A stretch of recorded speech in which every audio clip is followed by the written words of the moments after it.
What is happening? I think I turned it down enough this time. This is Whiskey with an Agent.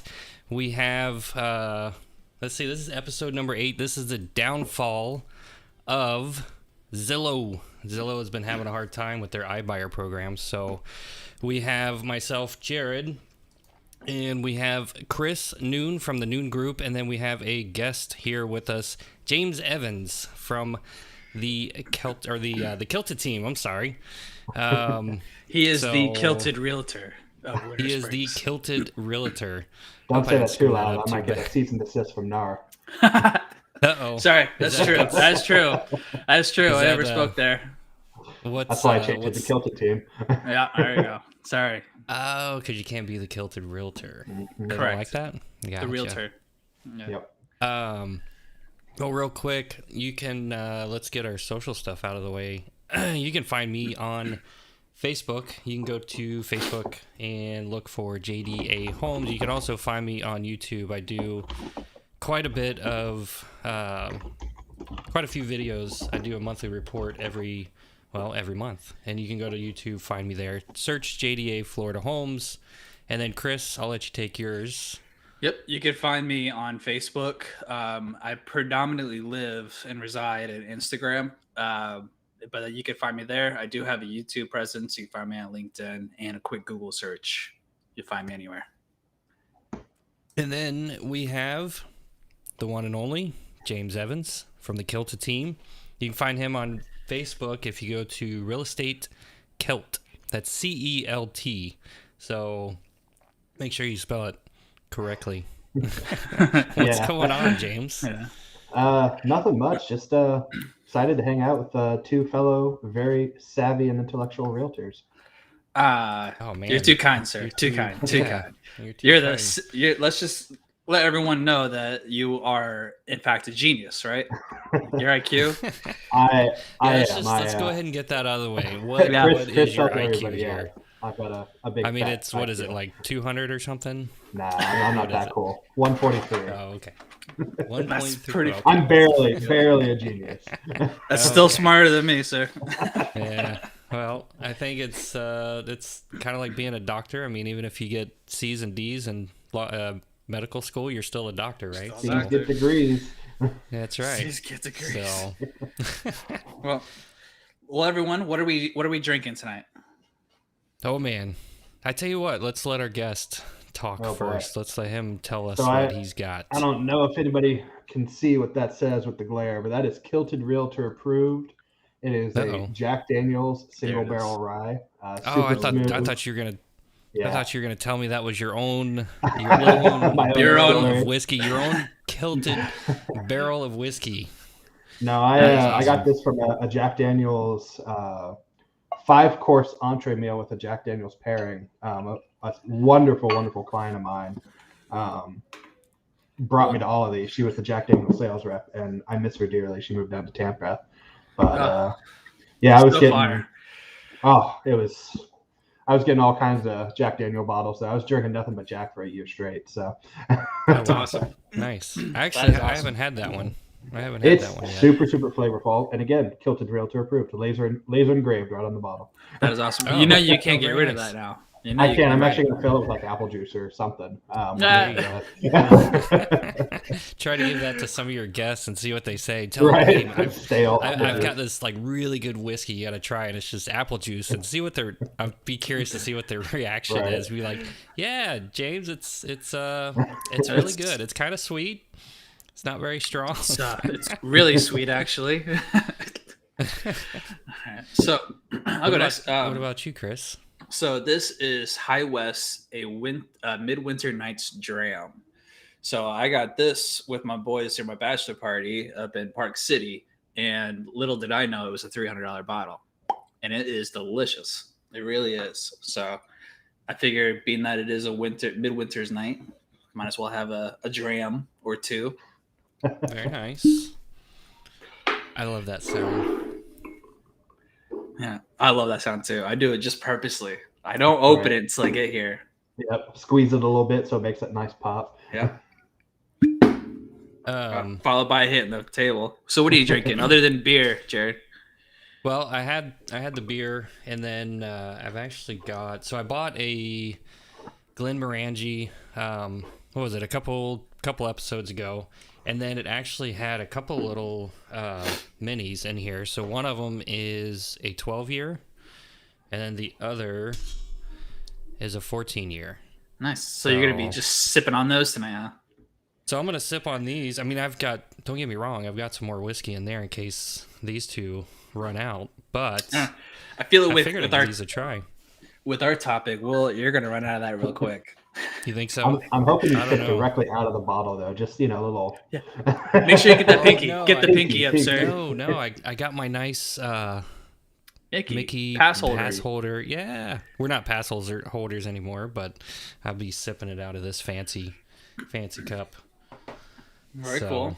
Well, pour your drink, everyone. Let's raise a glass and thank all of our guests for joining us tonight. Ooh, hold on a second. Thank you. Yeah. Yep. And of course, waiting for this guy. I know. Cheers. Cheers. Pinky in the air. There we go.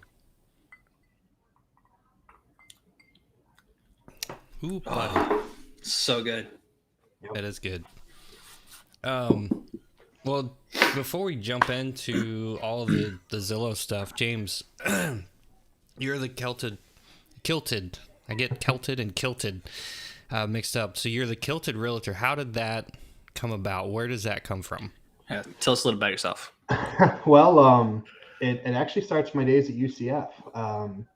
So I went to school for economics, and it was a super easy degree. I know that sounds really cocky, but I've been doing personal finance, and I've been reading the Wall Street Journal since I was 9 years old. So finance comes second nature to me. I started trading stocks at 15. So I did economics, so I didn't have to do finance. That's really what it came down to. Right. So I spent most of my time at UCF in the library learning about Irish history. So I bought myself a kilt, just to go to the bars and party. And Nice. Women love kilts, by the way. So when I wore it a lot because my buddies realized I was a way better pickup artist than they were. So they would buy my liquor or beer all night, and all I had to do was go find women to pick up for them, and then basically give them a referral. Hey, come here, Jake. I got this wonderful lady. She's awesome, and you guys both are, biology students, whatever. And I'd find that connection, and so I wore the kilt out, and then through college, as my friends started graduating, they would always call me up. Hey, James, what do I do with my 401k? Should I do a 401k or a pension plan? And I got so sick of those questions that I started a personal finance blog called the Cash Flow Kilt. So then I'm 27 years old. I get my real estate license. And I was like, why is somebody going to use some stupid 27-year-old with no life experience? And I said, well, they're going to use me because I'm awesome at what I do. And I got them to talk to me by wearing the kilt. It was the icebreaker. And that's how I started with the real estate kilt.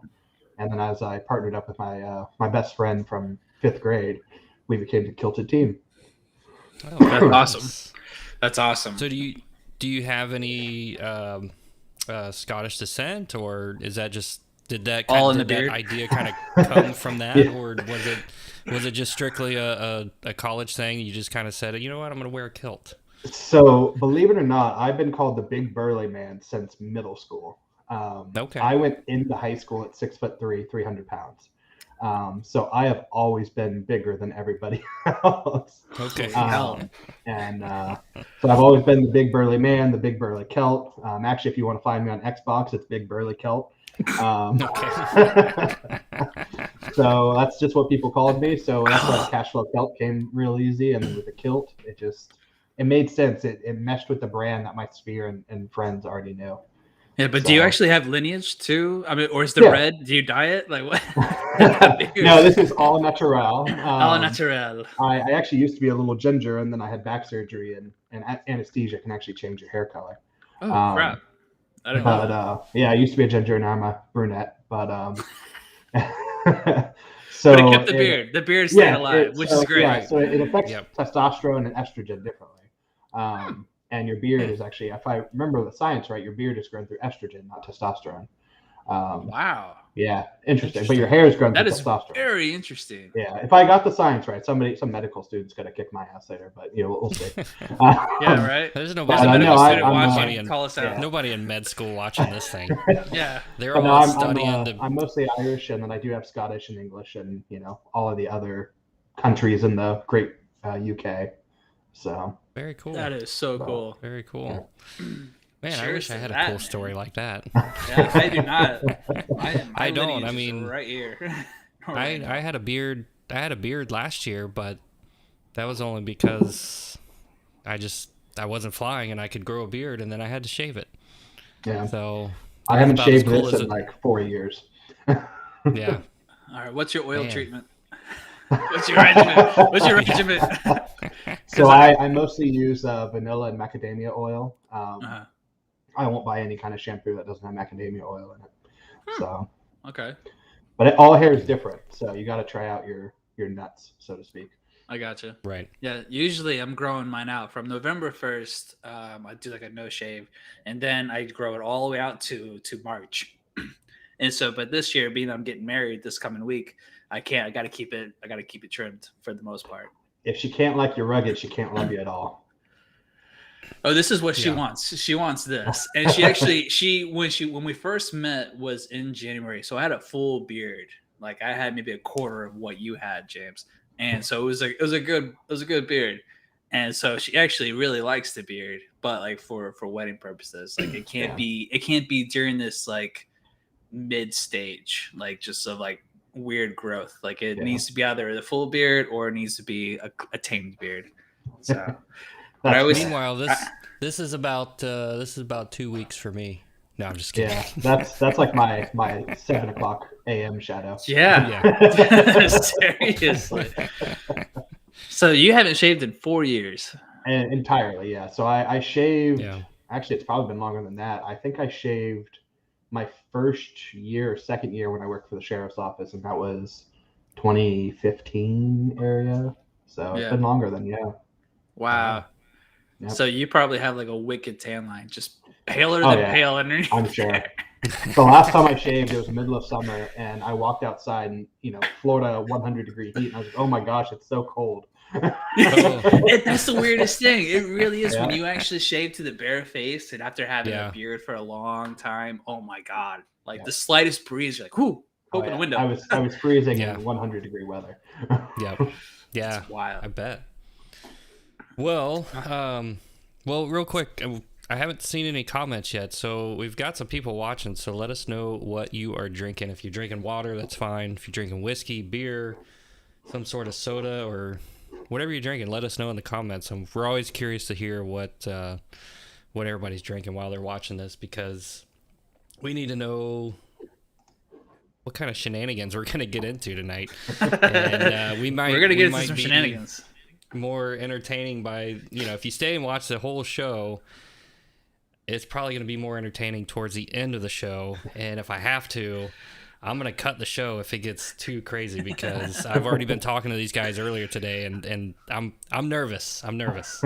So just stick around and see if I'm going to have, if I, I'm going to keep recording, but the live stream is going to go, because we might have to edit some stuff out if it gets too crazy. Nah, man. Come on, we'll do Janis think Joplin so. Super Bowl over here.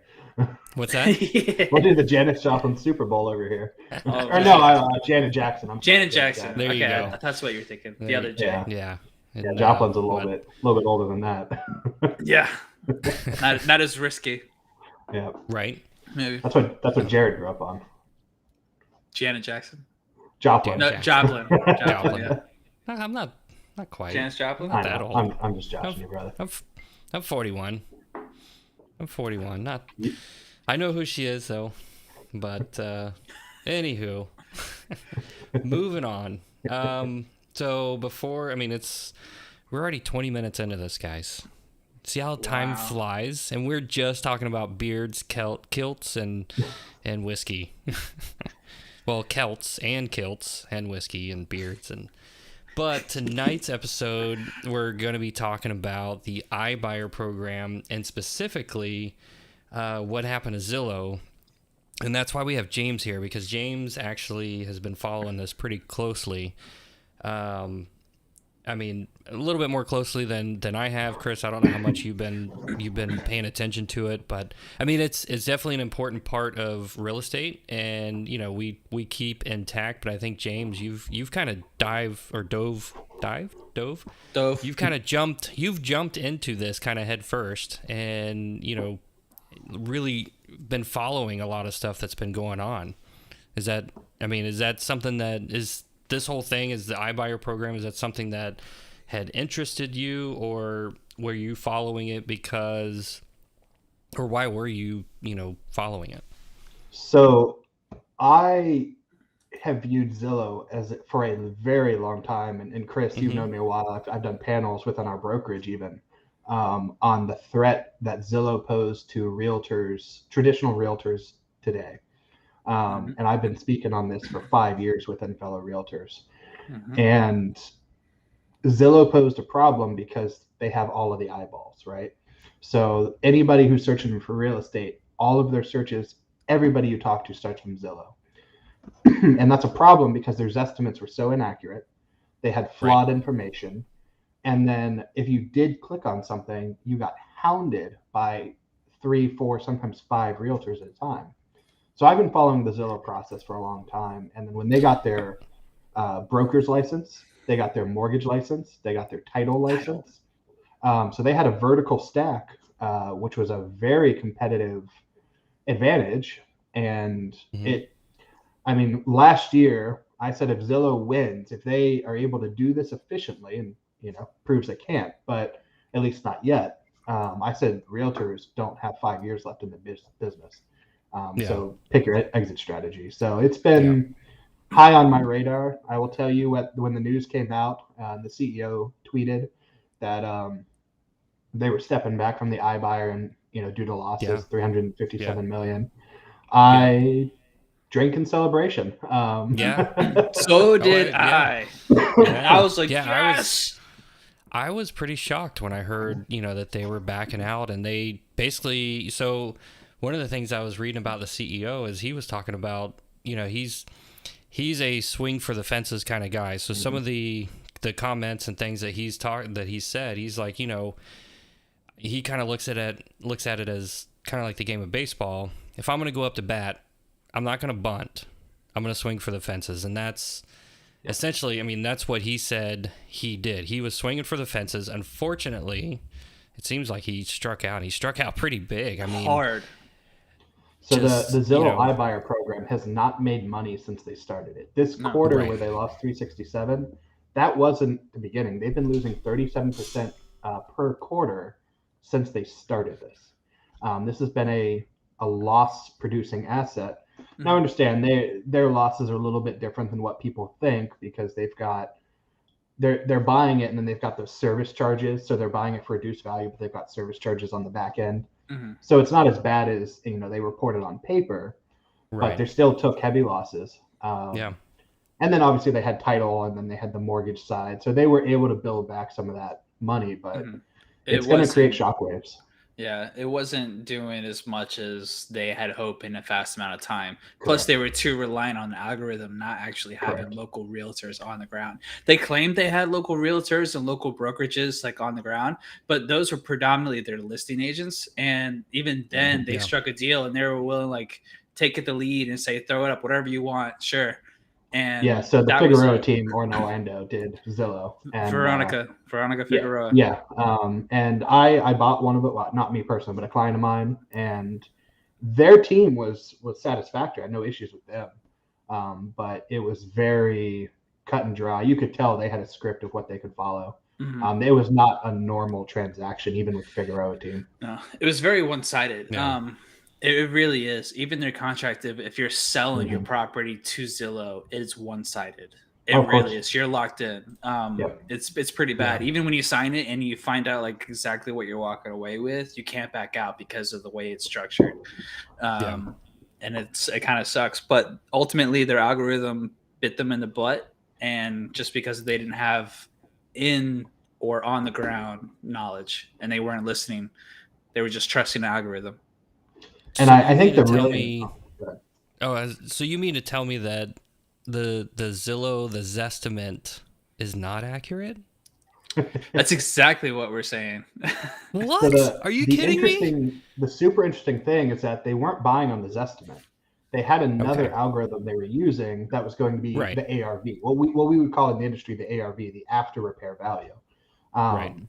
And so it was a different algorithm than the Zestimate, but it really, to Chris's point, it was important for realtors to realize that we're able to predict that more accurately because we know our markets. And a computer just taking all of the comparables, it wasn't able to do it on the future scale. Even on the present scale, it failed on the present Right. scale in Orlando by 12%. Yeah. Zillow That's published that they significant. were wrong by Yeah. plus or minus 12%. That's a Yeah. range of 24%. Yeah. Exactly. That's massive. Exactly. Yeah, and in statistics, if it's outside of 2% confidence, it's not worth it. So, Yeah, because Right. everything is selling at the 99% to as much as 102%. Yes. Yeah. In terms of our market. So if you have a differential of 12% north and south, 24% total, you're off. You are off. Yes.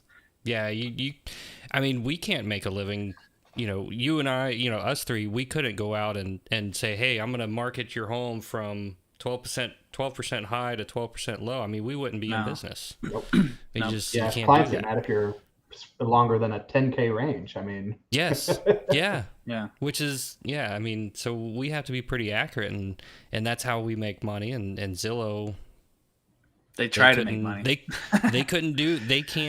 tried and they couldn't do the same thing that actual humans do by evaluating and estimating what the home's value is based on other homes that are for sale and a number of other things. You just can't put put an algorithm, you can't put a formula on that. not There's Yeah. there's too many variables that go into it.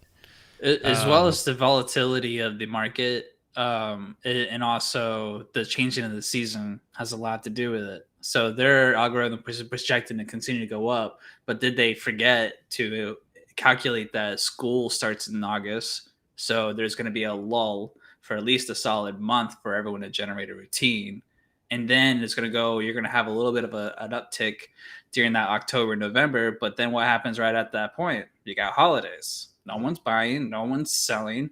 Everyone's going to hold on. They're going to wait till January. And that's why you see on average, because we just went over this, Jared, that on average 10 to 11,000 sellers list their property in the month of January. So you just saturate the market. So. Yeah, absolutely. I mean, so, and we're kind of, I mean, we've kind of just jumped into the actual iBuyer, talking about Zillow and talking about everything, but there might be some people that watch this that they're like, what the heck what does that mean? iBuyer, like what is Zillow doing? I mean, we didn't cover that yet. So, essentially iBuyer is a big company like Zillow who's coming in and looking, they're pretty, are they actually calling the homeowner? I mean, how does that, do you know what that process is? Yeah. So I mean, they, like I said, everybody's on Zillow, right? So every single email address gets tied through data parsing. So when you're on Google, Right. all of your information from Facebook or whatever, these different, call them 12, 15, 30 sources, they get parsed together and they're sold as an informational packet to companies like Zillow. So when you log in and claim your house on Zillow, they already have your email address. Or vice versa. They have your email address and they can tie that to your name, which they can tie to the property appraiser. So I know for a fact they were doing mailers just like a realtor would. They were using their traditional method of sending out home valuations via email. And I know a couple people got calls, especially in the high price, like San Francisco area. But for the most part, it was mailers and just, I mean, they get tens, hundreds of millions of views per month on their website. Oh yeah. So, it's insane. It's free money. Yeah. I mean, and especially with that kind of data that they're collecting. I mean, they have a huge database to just start blasting people with advertisements and marketing and mailers and digital ads and all that kind of stuff to. Yeah. So essentially what they're doing is they're trying to market to, typically they have parameters where they're not, there's certain home parameters where within what certain home, price range, right? So and they're coming in, they're trying to buy it. So essentially they're trying to give you an easy way out to sell your home and not have to worry about leaving it on the market, showing it, going through that whole process. They buy the home and then they take possession of it. And what they're doing is they're essentially going to flip the home, whether they actually improve it or not. I mean, I don't know that they do. Sometimes they do, but they probably don't. most of the time they don't. No, it's carpet and paint. Yeah. So I mean, Cheap carpet they're and paint. just essentially just going to flip it, try to make, a few bucks on it and then move on. So, but that's essentially what the iBuyer program is. And it's not just Zillow. There's a few other companies out there. I mean, Open Door, OfferPad, Redfin. There was Purple Bricks, but they went bankrupt. Yep. Which one? Purple Bricks out of the UK. Mm-hmm. Oh, okay. I didn't see a lot of them, but they're there. Yeah, so it's not just Zillow. It's there's multiple companies doing this, but Zillow is the one that's been in the news because they're the ones that said, "Stop, we're not doing it anymore. We're shutting down that whole department." Yeah. So do you think that's going to follow for the other companies, or are they doing something different than what Zillow was doing? You want to take that, Chris, or me? I was gonna say, I know Open Door. If it's not Open Door, that's OfferPad. They're they're a couple billion in the hole, I think, if not several hundred million in the hole. So I think a lot of them are gonna learn from this and readjust their whole situation. They're gonna probably dial back for a little bit and reevaluate based on what's going on with Zillow. So I think it's a big, huge, wide open. So I think they're gonna come back with a vengeance, in my opinion. Yeah. I think it's important to point out too, though, that these iBuyers have been around forever, right? So we all remember back in the 90s, UGG buys ugly houses, right? Mm-hmm. That was an iBuyer. At the end of the day, that was just an iBuyer. Sell us your crappy home that you don't want to work on. Right. So Open Door and OfferPad, I mean, they've all been operating at a loss. Zillow, all of them. They all operated on quarterly loss. They're all publicly traded companies, so they can't hide it. Yeah. Would you say it's a market share? It's just all about market share? I think for Zillow it was market share. I genuinely believe the business plan for Zillow was, we're going to buy the market share by charging low service fees as well as paying market price or higher. And all that's going to do is familiarize the consumer with getting rid of the realtor, right? Let's do this all digitally, and that gets rid of the realtor. And that way in the future, we make money, right? Lose the money today to make the money tomorrow by Amazoning the industry, right? So, which I think is preposterous. I absolutely think it's preposterous. Like a one-stop shop for homes. It's just it's not good for the consumer. It's not good for the consumer at all. And then eventually they're going to be trying to deliver homes with drones or something. It's just, that's not going to work. I mean, they did it back in the 20s and 30s. Sears and Roebuck found a way to catalog homes and send them via cargo trucks. Yeah, I remember that. Yeah. I remember reading about that. Those homes sell for big bucks these days too. Yeah. Yeah. That stuff big was so Roebucks. Cool. So Zillow right now, I mean, because they've shut it down, I know that they've lost right around, what is it, $550 million or something like that. And they're laying off like 25%, a quarter of their staff. Yep. I mean, this is huge. This is not just like, hey, we're shutting down a little piece of our business and, laying off a few people. This is a quarter, 25% of their entire staff. I mean, this is how much they invested and how big they got it wrong. Like, it's just, it's amazing to me. It all starts. So you have to remember that was one quarter, 360 million in one quarter, but they've been losing money for the last 2 years, right? Go back and check all of their stock reports every quarter for the last 2 years. They've never made money on this. So yeah, they finally decided to kill it. I think really what happened was in Q2, they took a $500 million bond on Wall Street. And they had infinite money through Wall Street, but I think Wall Street finally said, "Hey, 37% losses each quarter. That's a little more than we can handle. Yeah. So I think that's really what it boiled down to. Yeah. So I understand that now that they're selling homes, like they have what, like a lot of homes they're selling to investors now, like such as like BlackRock, American And Homes for Blackstone. Rent, Invitation Homes, or Blackstone. Thank you. Yeah. So, It's both on BlackRock and Blackstone. Oh, okay. Yeah, so they've got $1 billion of inventory that's still left over from the shutdown. Mm-hmm. So $1 billion, $1 billion in inventory. Billion. Holy billion cow. with a B. And they're just sitting on them. So this is what I think will happen with it. And you guys may have different opinions, but when they were buying these, they were selling these directly to the consumer, right? Some of them would be packaged up in a bundle and sold to an investor. But for the vast majority, every home that they bought was being sold on the single family home owner-occupant market effectively. Or at least it was able to be owner-occupant. But now that they've shut it down, they don't have their title company anymore. They don't have any of those employees anymore. So they're going to have to tie those up into, 20, 30, $40 million bundles. And they're all going to the investors. I know a couple have trickled onto the market recently, but I genuinely believe $1 billion of inventory will never, ever, ever see an owner-occupant market again.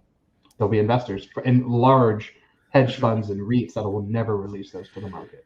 So essentially what you're saying is they're going to take a bundle of houses, say 10, 20, 30, however many it is. They're going to say, I have this many houses in this city.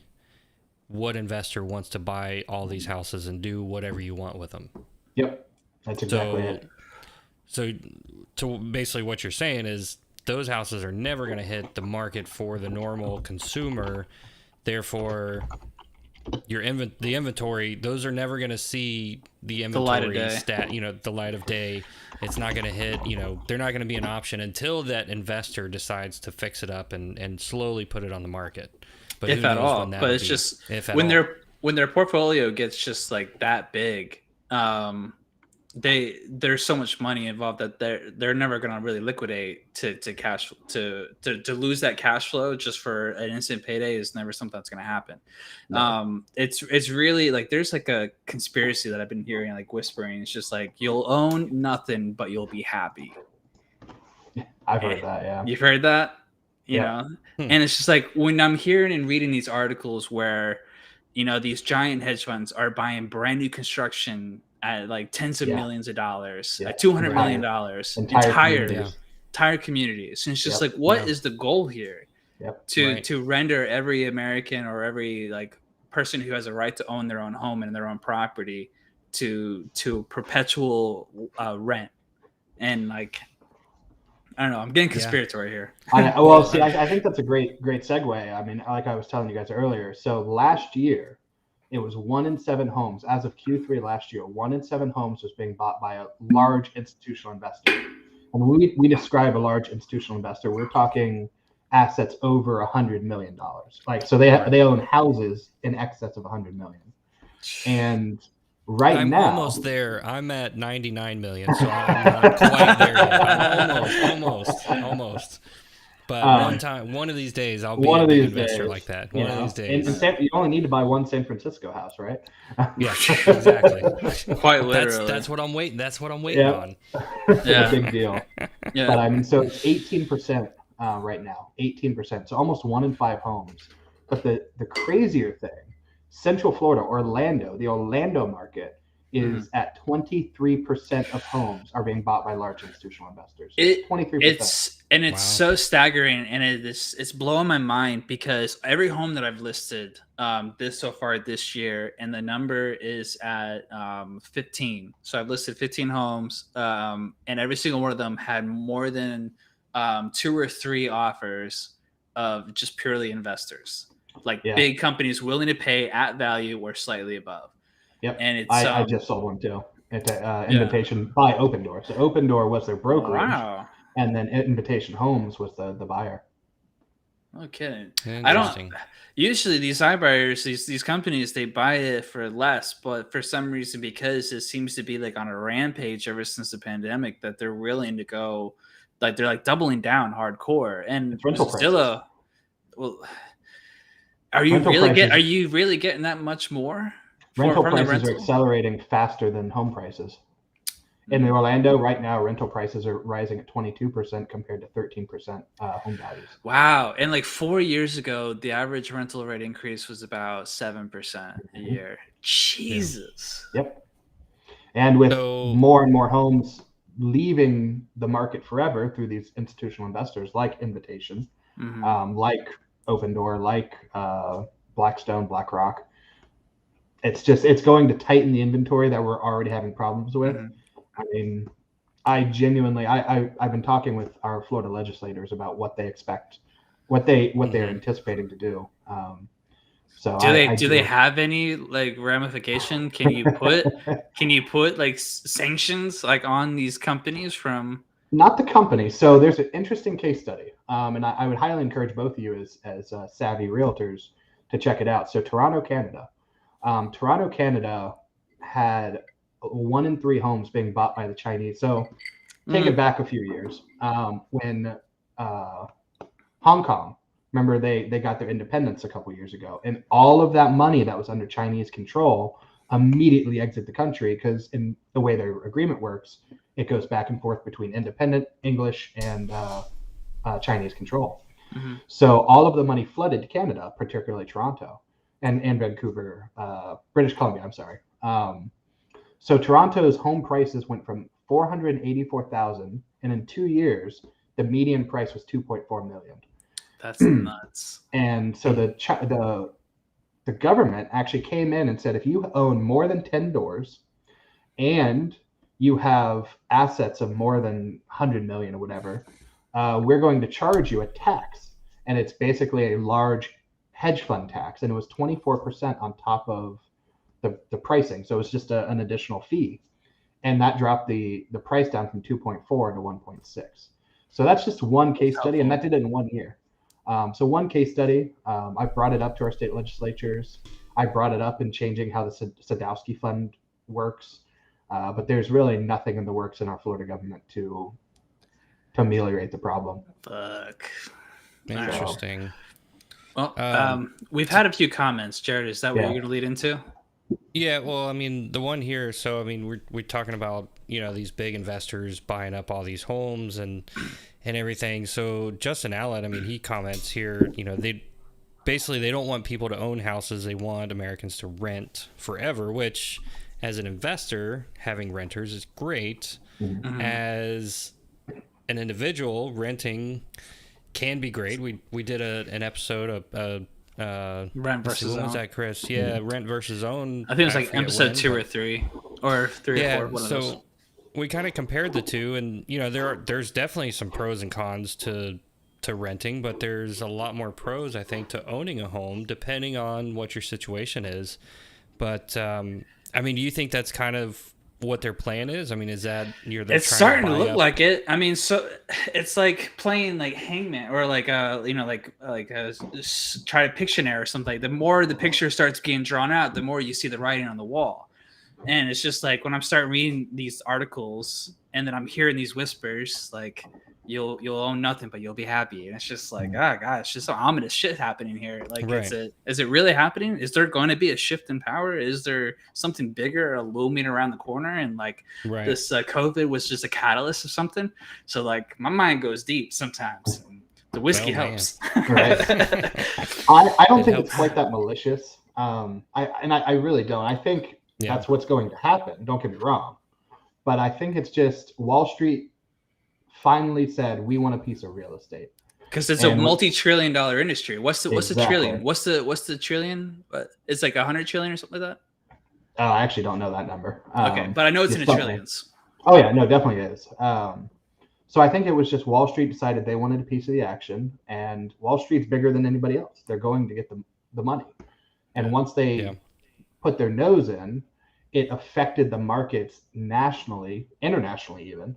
And I mean, because you look at China or even Hong Kong, So those little pods, if you've ever gone and seen the photos of them, they have literal pods. We're talking 80 square feet, and those rent for $1,500-$1,600 a month. And that's how bad the housing situation over there is. Well, they also have like how many hundreds of millions of people? Yeah. Do they have a billion yet? That's not Hong Kong. Or I'm sorry, that's not what is the island? I'm sorry, I think I was talking wrong. Island? Hong Kong is China, but yeah, it's the island that England and China. Anyways, I don't think it was necessarily malicious. I think it just came down to the fact that Wall Street started buying up the houses. Because of that, sales prices went up. That pushed buyers out of the market, which pushed rental prices up. And you also have to look at our local government. So I live in Winter Springs, and we hate development. Oviedo hates development. And you cannot build here. You cannot build housing here. You cannot build multifamily here. And all we have are single family homes built on quarter acres. Yep. And we bring 1,000 people a day to Florida. 1,000 per day. I tell you, they're all coming to New Smyrna because I'm telling you, there's like every time I turn around, there's a new development going on. There's some new neighborhood. There's a ton of new homes coming up. There's new shopping centers, all kinds of stuff. They're all coming out to New Smyrna. Yeah. And I don't know how I feel about that yet. Yeah. Well, here in Longwood, there is just like kind of Winter Springs and Oviedo. Like they do not want to see single family, but they're starting to creep in. They're starting to creep in Longwood. And but at the same time, it's just like, yeah, we got to give these places a place for these people to live. You know, when you jump from 67,000 people a year to 365,000 people a year, like something has to give. You have to be able to accommodate all this influx. They have a right to a house. If they can't get a house because they're being outbid, what's the alternative? Yeah. And I like the developments that are going up where the first floor is all commercial. So you can have your shopping, you can have your commercial, you can have your banking, you can have a bar restaurant, and then you have people going above. Like that is a great accommodation because the more you build out, it's more environmental impact and therefore more taxes. So if you build up, it's less environmental environmental impact, and and you also reduce the carbon footprint in my mind because you're not bringing more cars into the spot. So it's a real catch-22 because and some of these multifamilies are starting to look really nice and look really inviting because they're getting a lot better. And plus, I see the cities and what's that?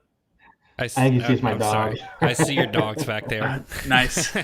Sorry. I'm going on a tangent. You ruined me. I know. You monster. Well, I lost my train of thought. Next thing you know, it's like 2 hours and Chris is still talking here. And I'm like, where's everybody go? Yeah. I'm just kidding. But like the way that they're getting nicer, and has a lot to do with what the city desires and what they make in them to change. Like I want it to be nicer, I want it to be more inviting. So this isn't I don't know, I lost my train of thought. I'm sorry. Yeah, no, I did that. It's all good.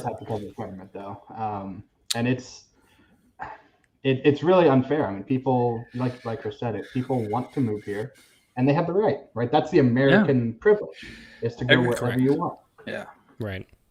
Yeah. And that's all that everybody wants. It's just a right to a fair housing and an affordable housing.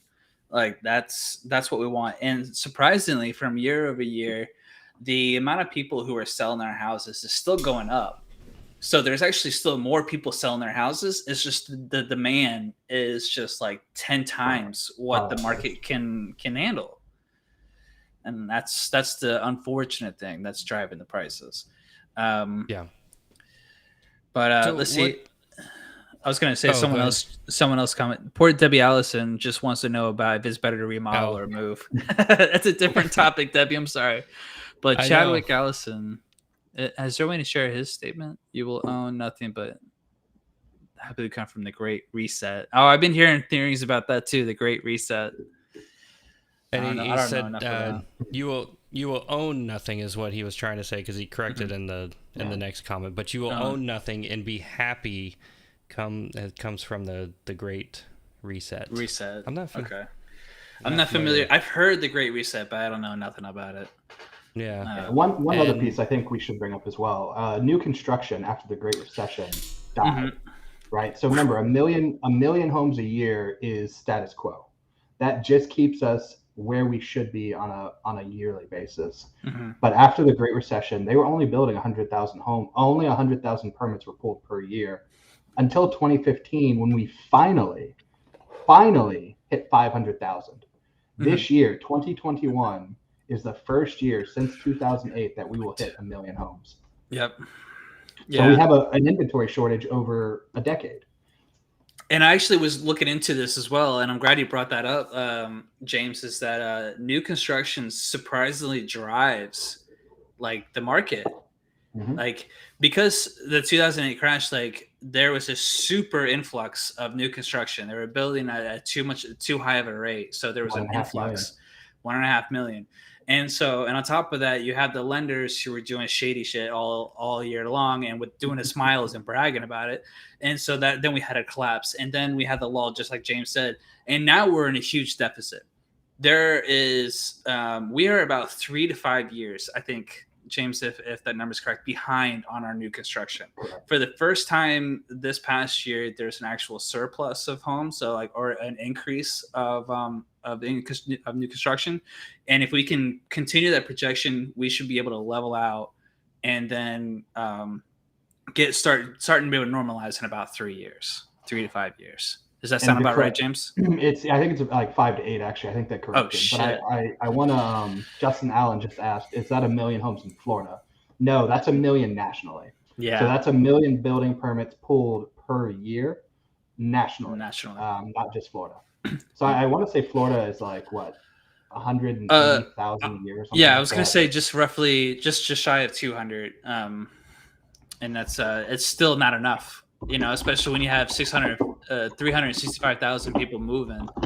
And if you have all this new construction that can accommodate these people, everyone's going to downsize. People are going to upgrade, which brings more homes available for the market. But when you don't have that, then there's a huge stagnant, and these investors are taking advantage of that. For sure. Yeah. In my opinion. And actually, we were totally wrong. Actually, no. So between 2015 and 2020, Florida issued 800,000 total building permits. So that's 800,000 for still under. Yeah. Still under. Yeah. I thought I read an article 160 a year. I thought I read an article that we hit like 1.2, unless that was so NAR. that's the national. That was NAR. But that floats every quarter. So at the beginning of the year it was 1.2. Now it's down to like 1.1 something. Okay. So I've got a buddy he's in the National Builders Association, so I follow him. Nice. That's pretty cool. That's good to know. You have him on standby for I actually probably could. Today? Oh, okay. He ran for state house a couple years ago, so he's a good dude. Nice. Oh, nice. Very so cool. Zillow, what's next for Zillow? Like, there's lawsuits that are starting to come out. There's construction or contractor lawsuits. And there's also lawsuits from the sellers that they're breaking contract with. So James, like, what's starting to come out now regarding these lawsuits? I'll let Jared go first. Before we jump into that, I want to talk about what. So I mean, we know that Zillow was coming in, and all these iBuyer people were coming in to buy all these homes. Like, what is their ultimate goal? Was it to take over the market, to get rid of real estate agents? Was it to control the market? Was it to own all these houses and rent them out? Like because Zillow owns Trulia, right? So they have a rental program or a rental platform that they can push, that they can push all these homes to. So, I mean, what was their plan to, once they started acquiring all these homes? Obviously they were going to try to sell some of them, but I can't imagine they were just going to, flip every single one of them and get rid of them. But, so what do you think their ultimate goal was before they tanked and they shut down this program? Because we still have those other iBuyer companies that are coming in, and I'm a little nervous about what they're planning to do now that they've kind of seen Zillow test the waters and where they failed, where are these other iBuyers going to come in, and how is that still going to change the market? I mean, Zillow's out, they've stepped out, but we still have other ones, and so we can't just kind of turn a blind eye to the other ones just because Zillow dropped off. So how is that going to change the market? And what's their plan that's coming up? I mean, what do you guys think? So first, I actually want to hit Debbie Allison if you want to put her comment on the screen. She has an excellent question. Okay. So Zillow has $1 billion in inventory that they've got to sell, right? So isn't that going to crash the market or at least make the pricing go down? And right. I would absolutely say no, Debbie. So let me read this. Let me read this question real quick. Debbie Allison said, "On the flip side, if these companies decide to dump these homes, would it not depress the market and the home prices in Florida?" I agree. It's not. I agree with James. It's not going to do it. So first and foremost, Zillow is going to sell most of that $1 billion to people that will never even see the market. They're just going to be rentals through BlackRock, right? So let's say it's 500 million of the $1 billion. So they're only going to sell 500 million on that overall market.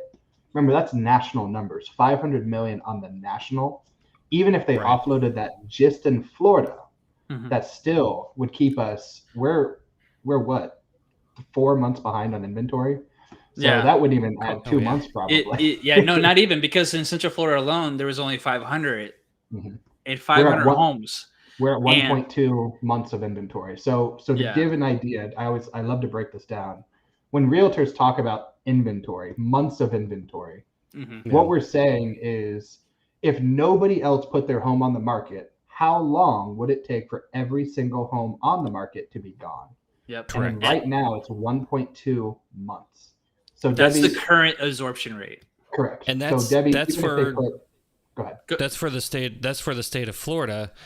I mean, if you get into specific counties, in some counties it's even less than a month. I mean, sometimes 0.8, 0.7. Yeah. So, we're talking about the state of Florida. I don't know what it is nationally, but you just have to understand for the state of Florida, it's 1.3, but in your particular county, it might be even a little bit less than 1 month. And that's pretty scary. So there was a point that Denver, Colorado was a 0 month inventory. Was it? I had a friend who, as soon as her home hit the market on the MLS, she would automatically get 10 offers. Oh my God. So she could not even put a sign in the ground in Denver, Colorado. And to that point, they had their pricing appreciate almost 20% that year. So, talk about days on market. So, as of October, because we get our information in the rears, right? All right. So, November's information doesn't come out until like the 15th or so of December. So we're stuck on October, and this is from NAR. For the nation, it is now 18 days on market for the nation. Yeah. First-time home buyers have decreased from 32% to 29%. On average, the number of offers received on the most recent closed sales is 3.6. That got as high as like 5.2 this year, which is wild for the nation. And so the average number of clients taken home by a tour by a single agent is 4.1. It's kind of like fluttered, but it's quite wild to know that the median days that was like in the 60s or 70s is now down to 18. And in Central Florida, I think it's 16, if not less. I'm selling homes in 4 days. I don't know about you guys. So I put them on market on Thursday, and we have offers Thursday and Friday, but we don't go pending till Sunday because I want the weekend showings. I do the same thing, 100%. Yep. So we could have sold it on Friday, 1 day on the market, but we wait till the Thursday on Sunday. Yeah, because I want the offers to come through to see what can be given. At the end of the day, we all want to be ethical, right? And most people work a 9 to 5, Monday to Friday, and we want those people to tour the homes. We really do. Yeah, that's 100%. We don't take the first offer generally. We would say like, well, let's see what happens, because a lot of those first offers are people who haven't really seen the house yet. They're sight unseen, and they're honestly typically investors. Yeah. That's the reality of it.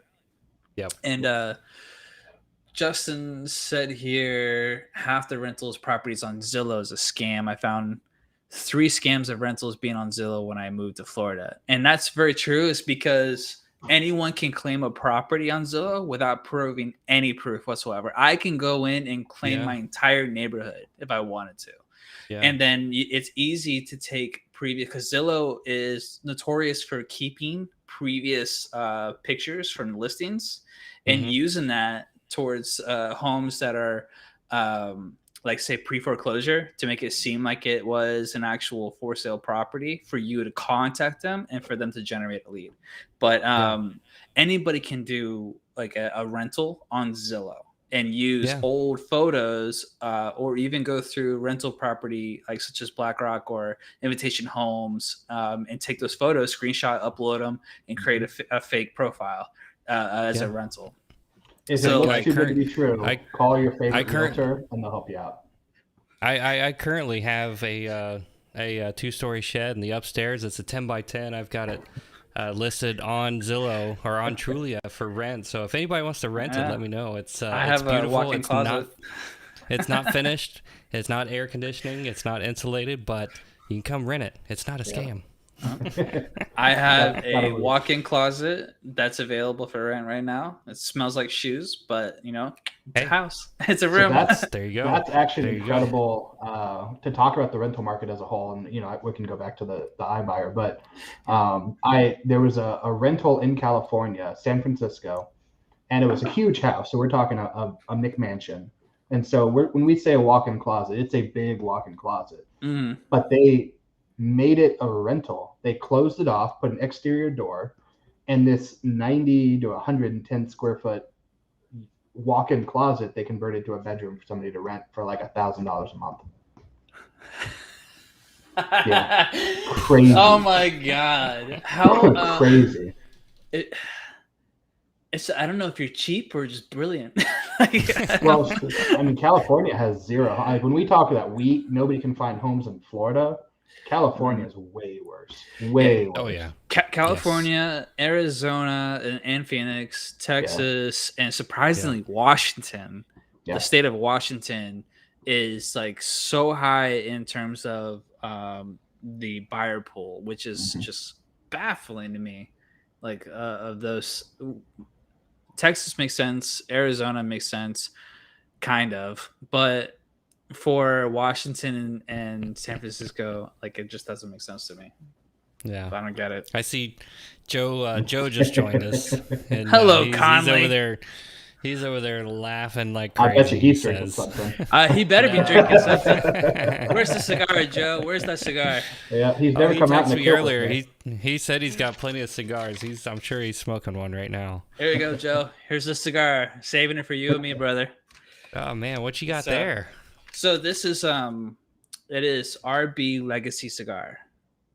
RB Legacy Cigar. Just waiting for it to kind of, there it is. Yeah, there you go.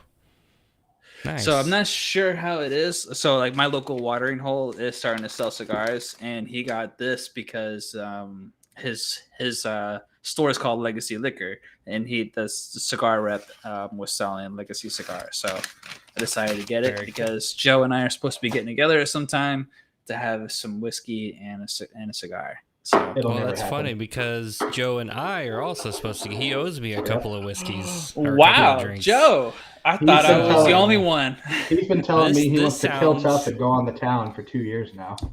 Okay, so this sounds like a night out then. It sounds like a night out, and it's going to be all on Joe. That's what I'm hearing. That's right. I mean, he's offered, so it sounds he's sounds like he's paying for everybody. Sounds good. I like it. I love it. So, what's the next step, Jared? Like, you have like the kind of timeline here. So, like, we started jumping into, and I derailed it by kind of stepping back and seeing what the plan was for all these iBuyers, what we thought they were going to be doing. But right when before I derailed it, we were about to talk about like the lawsuits. So I know we talked about off or before the show that there's a lot of lawsuits that are coming against Zillow. And this is something that James was bringing up. So I'm not sure. I haven't followed that as closely, but I guess there's a lot of lawsuits is it from home buyers? Is it from other people in the neighborhoods? Okay. Yeah. So I'm speculating. Speculate. I love speculations. All right. So here's what I see happening. And so Okay. this year alone, I've lost about $3 million in listings to Zillow. Because they Jesus. just, yeah, I was pretty upset. Uh, but the most recent one, she was on the tail end of right when the iBuyer program closed. She was supposed to close in January. Mm-hmm. And if you guys are on Lab Coat Agents, if you're not a realtor, you can't join this Facebook group. But if you are a realtor, you need to be on Lab Coat Agents. You'll see quite a few posts of people saying, hey, I've got friends who Zillow's calling them up asking to terminate the contract. And so my anecdotal, my soon-to-be seller in Oviedo, she got a call from Zillow and said, hey, we want to terminate the contract and we'll give you $3,000. And she said, that's absolutely insulting. Like, I've spent more money than that just trying to move to North Carolina. And so they offered her $7,000. So I sent her some information and she ended up getting $13,000 out of them. And I was so proud Wow. of her. That So is amazing. Good for her. I am happy to hear that. Stick it, twist it, just pull it out. So what you're seeing all around the country is they're terminating these contracts because they just want to back out. Now, as we know, if a buyer just cold feet and walks away, typically the seller gets the escrow and that's about it. A seller could sue for specific performance. And I'm not a lawyer, by the way. I'm purely like, this is, public knowledge, if you will. Yeah, this is public knowledge. This is realtor information. Yeah, so this whole time. I thought about going to law school. Our kilted lawyer. Yeah, there you go. That wouldn't be trademarked. I could use that. That would be trademarked. There you go. All right, but continue. Like, where are we at? But so you've got all of these Zillow buyers canceling. Now, if you recall, Lennar was the first one to pick up Zillow as their preferred partner. So every single Lennar community you went in, especially if they're paying 0% commission to a realtor, right on big fat, like on the door, you can sell your home with Zillow. And they told you in the contract, you can sell your home with Zillow and we'll guarantee the sale, right? You can move in when the home's done. You get to live in your home today and move in tomorrow. So what you're seeing now, Zillow's canceling all those contracts. So those homes that had a loan contingency on the new construction just failed their loan contingency due to the sale of their current home. And so what I expect to see is those buyers lose those $10,000, $15,000, $20,000 deposits on the new construction because now they can't buy. They've failed their loan contingency. And the new construction, the seller is going to then sell that house for a higher number, and they're going to be out their escrow, and they will end up suing Zillow over the issue on that. Okay, so that's my speculation. So let's take it back real quick because I want to make sure I understand because the whiskey's kicking in. So people are going into Lennar and they're buying these homes and they're turning around and it's selling it instantly to Zillow. No. So I'm Joe Buyer, right? Okay. I walk into your development, the Neun Oaks, right? And I want to buy a home in Neun Oaks. Right. And you say, listen, James, I got you, brother. Mm-hmm. Go under contract with me today. Yep. We will have the loan. You'll go through my preferred lender. I'll give you the closing costs just like usual. But instead of using a realtor, because that's unfamiliar, that could be a problem. You may have to rent. Why don't you just sell it through my buddy Zillow, sell your current home today with Zillow, and you can live in that home up until we get the certificate of occupancy and you can move into our home.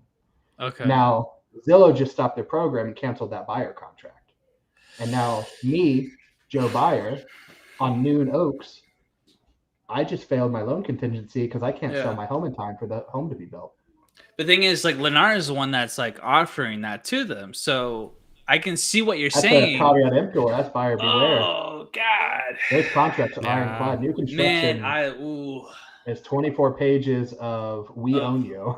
Yes, it really is. Like, it's anywhere. I have never seen a contract shorter than 20 pages for a new construction. I don't think people understand how structured and ironclad a new construction contract is. It is. They have the right. They can tell you it's going to be built in December, but they have 5 years that they have to build that home in. Yeah.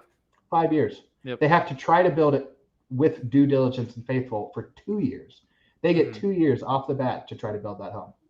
Yep. They can tell you May, And but it may be December. There's literally like damn near zero out clause for a buyer in new construction. And I've helped a lot of new construction like buyers, and I see like pretty much the same language. Like you're in this, it's one-sided. And I tell a lot of my buyers before going into that, it's just like, listen, like these things are one-sided.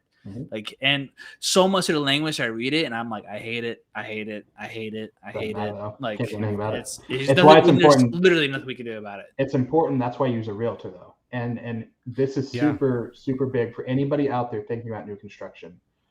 I, Chris, Jared, we all understand that new construction contracts are super one-sided. But I have a personal relationship with multiple communities, multiple sellers. Like I love Dream Finders. I own stock in Dream Finders. Let me say that, SEC. He's being paid by them. Yeah, so please don't sue me, SEC. I do own stock in Dream Finders, but they don't not watch enough this. to really make any money. But you disclosed it. You disclosed it. I love them as a company though. They are a Florida-based, out of Jacksonville, amazing company. And I had a buyer who absolutely broke the terms of the agreement. And because of my personal relationship with that company, they totally refunded their entire escrow. Wow. In full. And that under the is contract, they should have kicked them to the curb and kept their money. That's rare. That's extremely rare. It's not when you have contacts. That's not the only story of that. So that's why it's important to use a realtor for new construction, because they will have, hopefully, and ask them. That's a fair question. Do you actually know this company? Like, do you have connections in it? And if they're telling you no, and that's okay, let that realtor, if that's your favorite realtor, let them refer you to somebody who has those contacts. So, that's my 2 cents. Better hold your tongue, sir. Hey, I'm assuming you got contacts. I don't have contacts for. I mean, well, I do have contacts for new constructions. Like I do. Just go into the sales office and meet them. That's all you got to do. Go in there, make a conversation, bring them, cookies, take them out to lunch, whatever. That's all I did.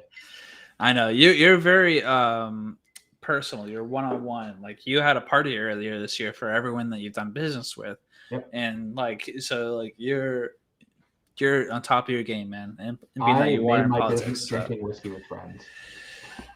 It's good. Hey, it's great. COVID killed me because I couldn't drink whiskey with my friends. Right. Well, why do you think I started this podcast? I mean, I was like, hey, so you can drink whiskey with us, sir. That's right. I can't drink whiskey alone. All right, I'll cheers to that. Drink whiskey with my friends. Exactly, whiskey with friends. I think there's probably beer a for my song horses. about that. There is whiskey. That's what it was. Yeah. Well, don't sing. Don't sing. I'm not gonna sing. Or maybe. I'm not gonna okay, sing. Good.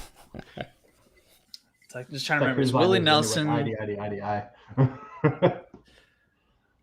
Willie Nelson. Beer for my friends. Whiskey. Whiskey for my friends. Beer for my horses. I think that's the name of the song. Yeah.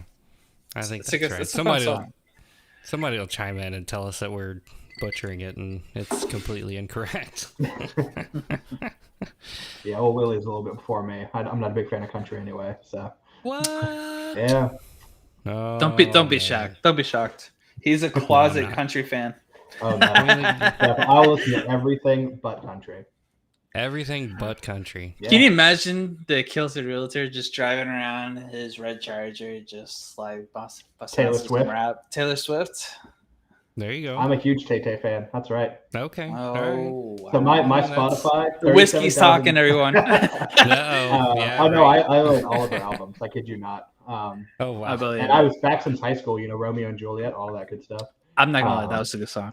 Yeah. So my Spotify just came in 37,000 minutes listened, 78 genres, 985 different artists. Weak numbers. Numbers. Dang. I got 47,000. I got 47,000 minutes and almost how many genres? 78. 78. I'm in the hundreds. Dang. Yeah. I didn't even know you could pull stats. Yeah, it's your on Spotify. I love it. Where you been? Yeah, awesome. Seriously, you old man. I had no idea you could pull. I go there and I'm like, hey, turn on something, and it plays, and then I move on. I didn't know he's you like could the pull. Why do I TikTokers need of to the look at? whippersnappers. I know. Why do I need to look at stats at what I listen to? Because it's fun. It's the It is fun. same. It's the same song playing over and over. It's like some, Hank Williams Sr. song that just it's on repeat. So I mean, I think I have like one artist for like 40,000 minutes or whatever you guys said. I don't know. Yeah, I listened to Blink 182 for like 4,700 minutes last year. Did you hear their That's way too new many album minutes for Like- Blink 182. They put out a new album. I think it was actually last year. But it was awesome. I really liked it. Off to It was Spotify great. I go. Off the Spotify. Hey, I welcome go. to the Spotify Spotify podcast here. We're going to talk about our stats and what we listen to on Spotify for the rest of the podcast. For the next hour, you're going to hear That's about whiskey, our man. stats and That's what we like to whiskey. listen to on Weren't you saying something about Spotify. shenanigans? Something about Shenanigans. shenanigans. Lots of shenanigans. And that's the is that cool another part. Is that another song you guys listen to? Shenanigans? Yes. So I got a couple of clients here. Shout out to Justin and Megan Allen watching us on the podcast while having a Oh, drink. sweet. That's Hey. right. Appreciate We like you it. guys. Thank you so much Yeah. for chiming in. Cheers to that. Oh, dude, you're right. 9. That's the 9 new what? album. That's the Yes. album. It's called Yeah, 9. it's really good. I really like it. Oh, I- so it's funny. I didn't even know it was the album, but I've got almost all of it favorited already on my my playlist. Really? Yeah, I had no idea it was the new album, but yeah, like I really wish I hated you. That's probably my favorite song. I this year. really wish I hated you. Yeah. That's a good one. That's a good one. Yeah. Yeah. Jared asked me not to sing, so here I am singing here. No, I like Black Rain. Black Rain Yeah. is a really good one. I don't know. I'm trying to pull up my genres here. I'm a big singer, so don't get me started. Uh-oh. Just keep so my favorite song I listened to 62 times. I I definitely don't listen know to I about Miss you. You more than that. Yeah. Man. That's just How like do you one even of my. access? I don't even know how to access Spotify. You just go to your home and it says 2021 Unwrapped is here, right at the top. Spotify. I'm a little. So I concerned listened about what to it's- I listened what to it's gonna 116 episodes of a podcast this year. At least you're learning something. Yes. Yes. Let's see here. I'm trying to find the genres because I know I'm in the hundreds. Hey, what does everybody else out there listen to? Put it in the comments. 'cause What did- apparently what did your we've run out of Spotify come stuff. up with? We've apparently run out of stuff to talk about. No, I we thought actually- Oh, this I was can gonna I can go. badmouth Zillow all day. It's fine. I Oh. thought we were gonna be like 2 hours talking about Zillow, and here we are talking about Spotify. I didn't Okay, know how so to read the whole I'm- thing. I'm I think actually, part of it is just I'm a little upset because I don't know how to find my stats now, and I'm looking for them, and I have no So, idea where If they're you at. open Zillow, it's oh my gosh. Open If you Zillow. open- Yeah. Zillow has my Spotify stats. Okay. That's They have everything else. Jeez, That's- they have everything everything. else. I only gave them my name, email, social, date of birth, driver's license number. I've only given them that. But Yeah. how did they get my Spotify? I don't. That's so weird. That's where Yeah, it just started. That's where it Open started. Spotify on your app, and it's the top It's header. right there. Just- It's yeah, right there. Spotify It Wrapped. says like 2021 wrap. Yeah, you also probably got an email on it. I did don't know. not. I don't. What's So, what's email James. again? It is a parrot kitchen morphed into smoke screens, morphed into internet. That sounds like a conspiracy theory. Yes, it is.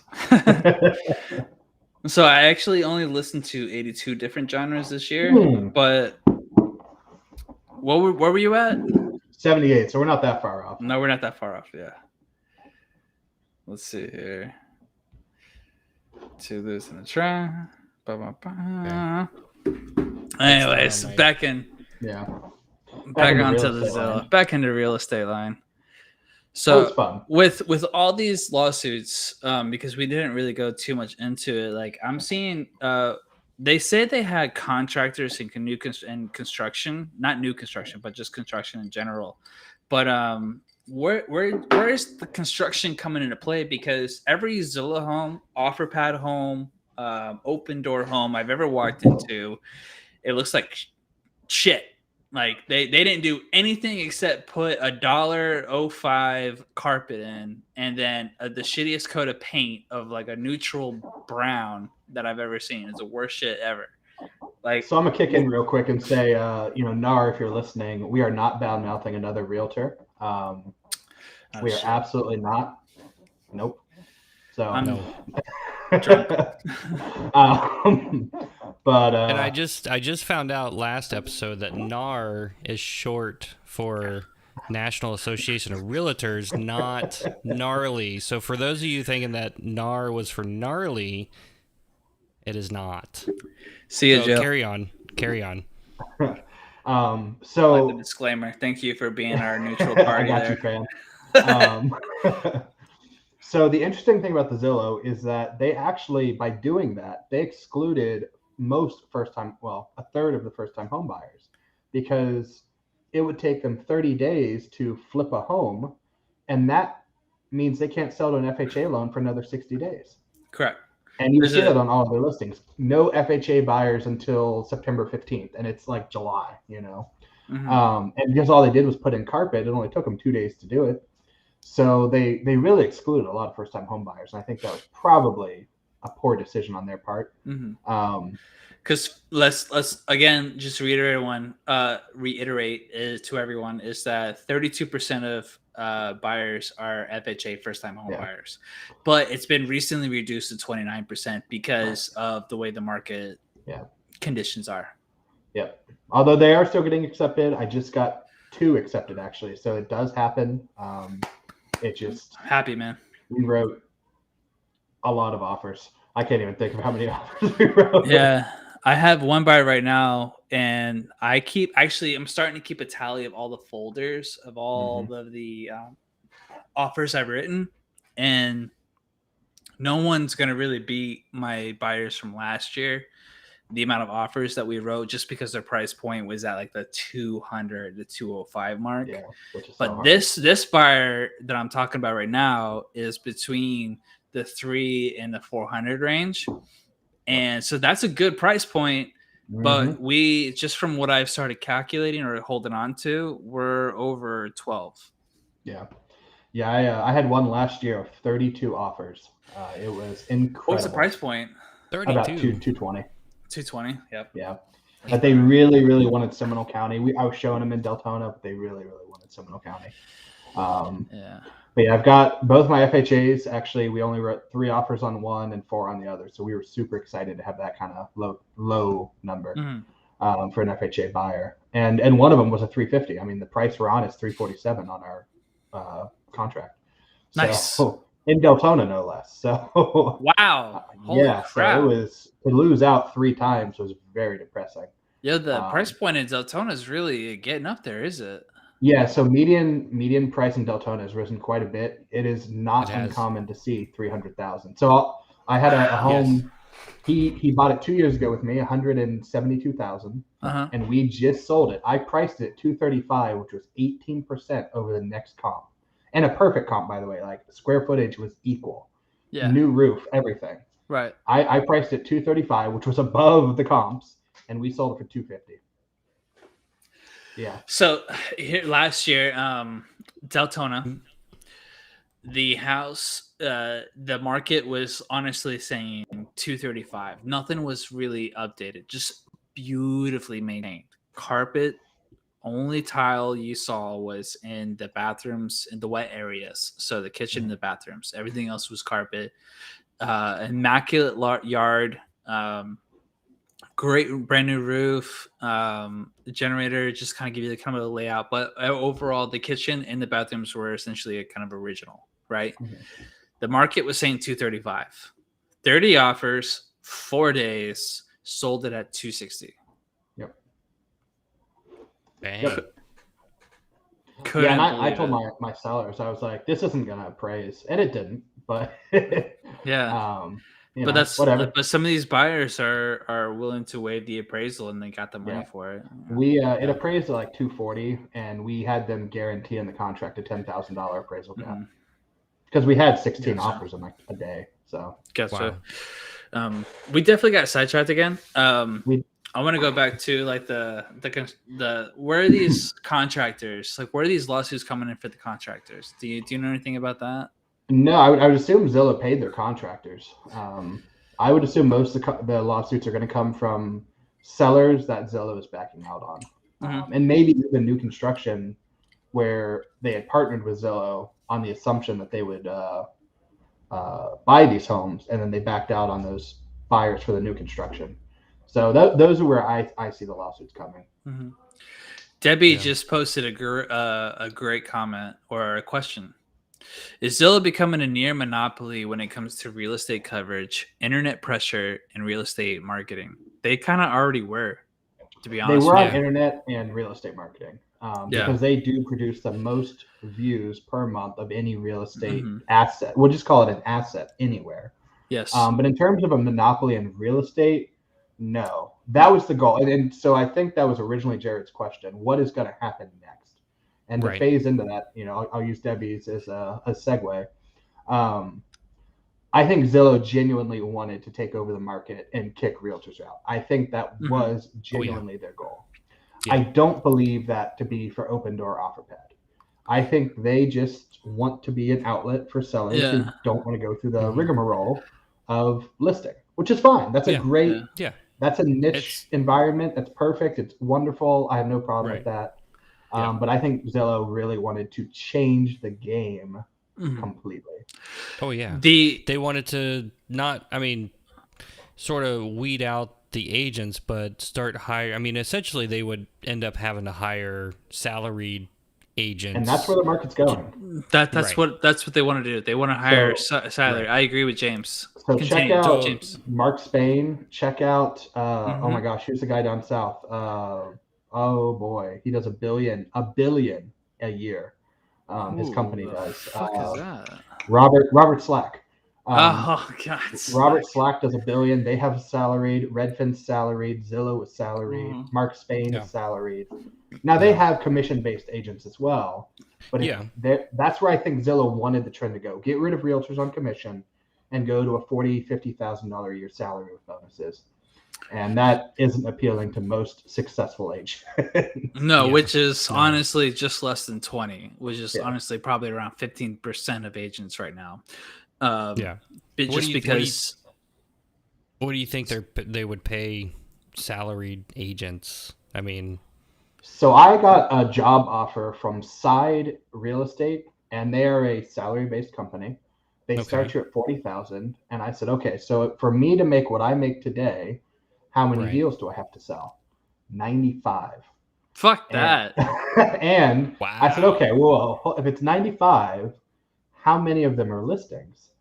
And she goes, maybe 5 or 6 a year. And I was like, absolutely fuck not. That. Absolutely not. No way. I straight up told her, I was like, so she goes, what do you want for a salary? And after she told me all that, I was like, 150? And she goes, we can do 40. I was like, this conversation's over. Yeah, forget that. Fuck that. Yeah. Jeez. Absolutely. Maybe 5 listings in this market. Yeah. Here's the string. The kite's already outside for you. Yeah. And you got to remember, so those companies, they give you a region. So I'd be covering like Volusia, which includes Daytona, all the way down to Orange County, which includes Windermere. And that sounded awful. So, that is awful. That's absolutely awful. Yeah. But it is kind of trending towards that direction because if they're going to take over the world, that's what they want to do. They want to take agents, bring them on, and just make them just like a cold call. Well, the beauty of it is there's so many bad agents, right? That's the beauty of it. It works because everybody has a real estate horror story, and that stinks. Like I think all three of us are high producing and high performing and high customer service.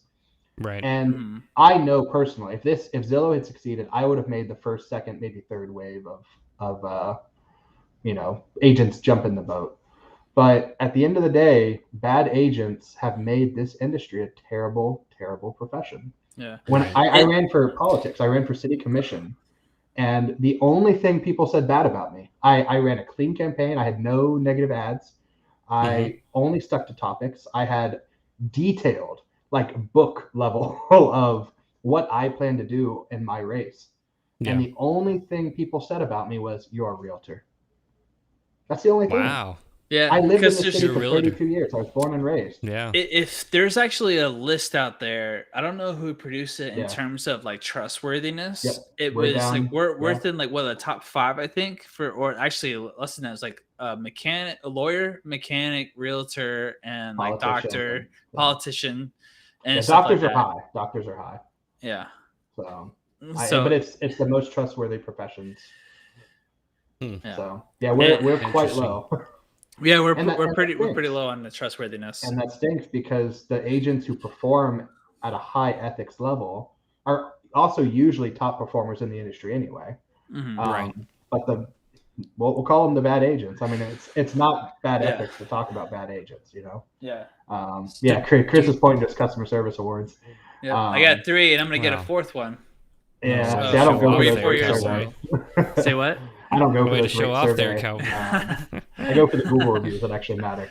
Yes. Right. I've actually Yeah. been pushing more and more people to the Google Yeah, reviews. you should be. That's- As an agent, yes. you should be. That's Yeah, good for agreed. hardware, but you should be going. Yeah, for Google. that's what I want. I want the hardware, but the Google is the second. Yeah. For sure. Yeah.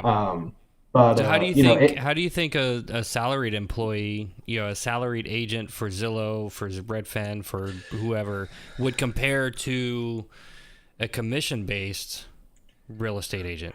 I mean, It's called the license, Jared. yes. it depends. And- Well, they're usually licensed. yeah. It honestly And depends. I- I've dealt with Redfin, and they're the guy. So one of my clients who bought down in Tampa, I told you about the Jack Daniels. Mhm. The agent we dealt with on that was a Redfin agent. He was spectacular. I have no problem saying that. I know what he made on that deal. I saw the closing disclosure. He made pennies, but he was a great agent. And I know Right. that he was closing probably 100 deals a year for them and making 6 figures, which is fine. Wow. But I've met with a lot of bad agents at Redfin. Yeah. Um, So statistically, in I mean, general. the salaried agents yeah, in general. probably aren't going to be It's as the good. old question of quantity versus quality, right? If I Right. have to do 85 deals, right? So this year I think we're going to do like 30 something, 40 something. I don't know. Right. Last year we did 30, 34. Yeah.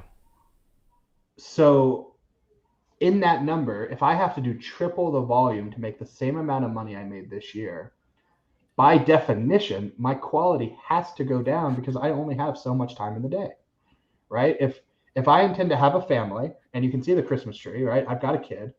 I have you saw my mom and the dogs walking in the background. I take care of my mom who's got dementia. I have a life outside of real estate. And so You are a human.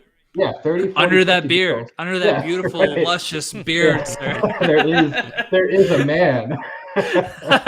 With a heart and a Yeah, soul so for his 30, family. 40, 50 deals is about all I can take without hiring extra help. And they don't have help. They are them. All they do is those 100 deals a year. And it's slavery. It's honest to God slavery to get those deals done. Yeah. And for only getting like 50 to 60, you said, or 40 to $50,000 a year, that doesn't cut it to be able to do that much Well, that's work. the It base. really is. Yeah, that's the base. Yeah. The more homes Yeah. you sell, the higher your bonuses get. But still, like, it just yeah. doesn't make it, when your phone is constantly just ding, ding, ding, ding, especially when you're closing that many in a time frame. Yeah. It's exhausting for me. I'm a one-man band. Yep. I closed so far I am at, I always keep my numbers right in front of me so I can just stare at them. I haven't looked in 2 months. That's why I didn't know. I usually know. So I don't even know my Spotify 30 numbers, units. let alone my. So I'm at 30 units this year. My phone just didn't leave my ear. Like I'm like deaf in one side for sure because of this.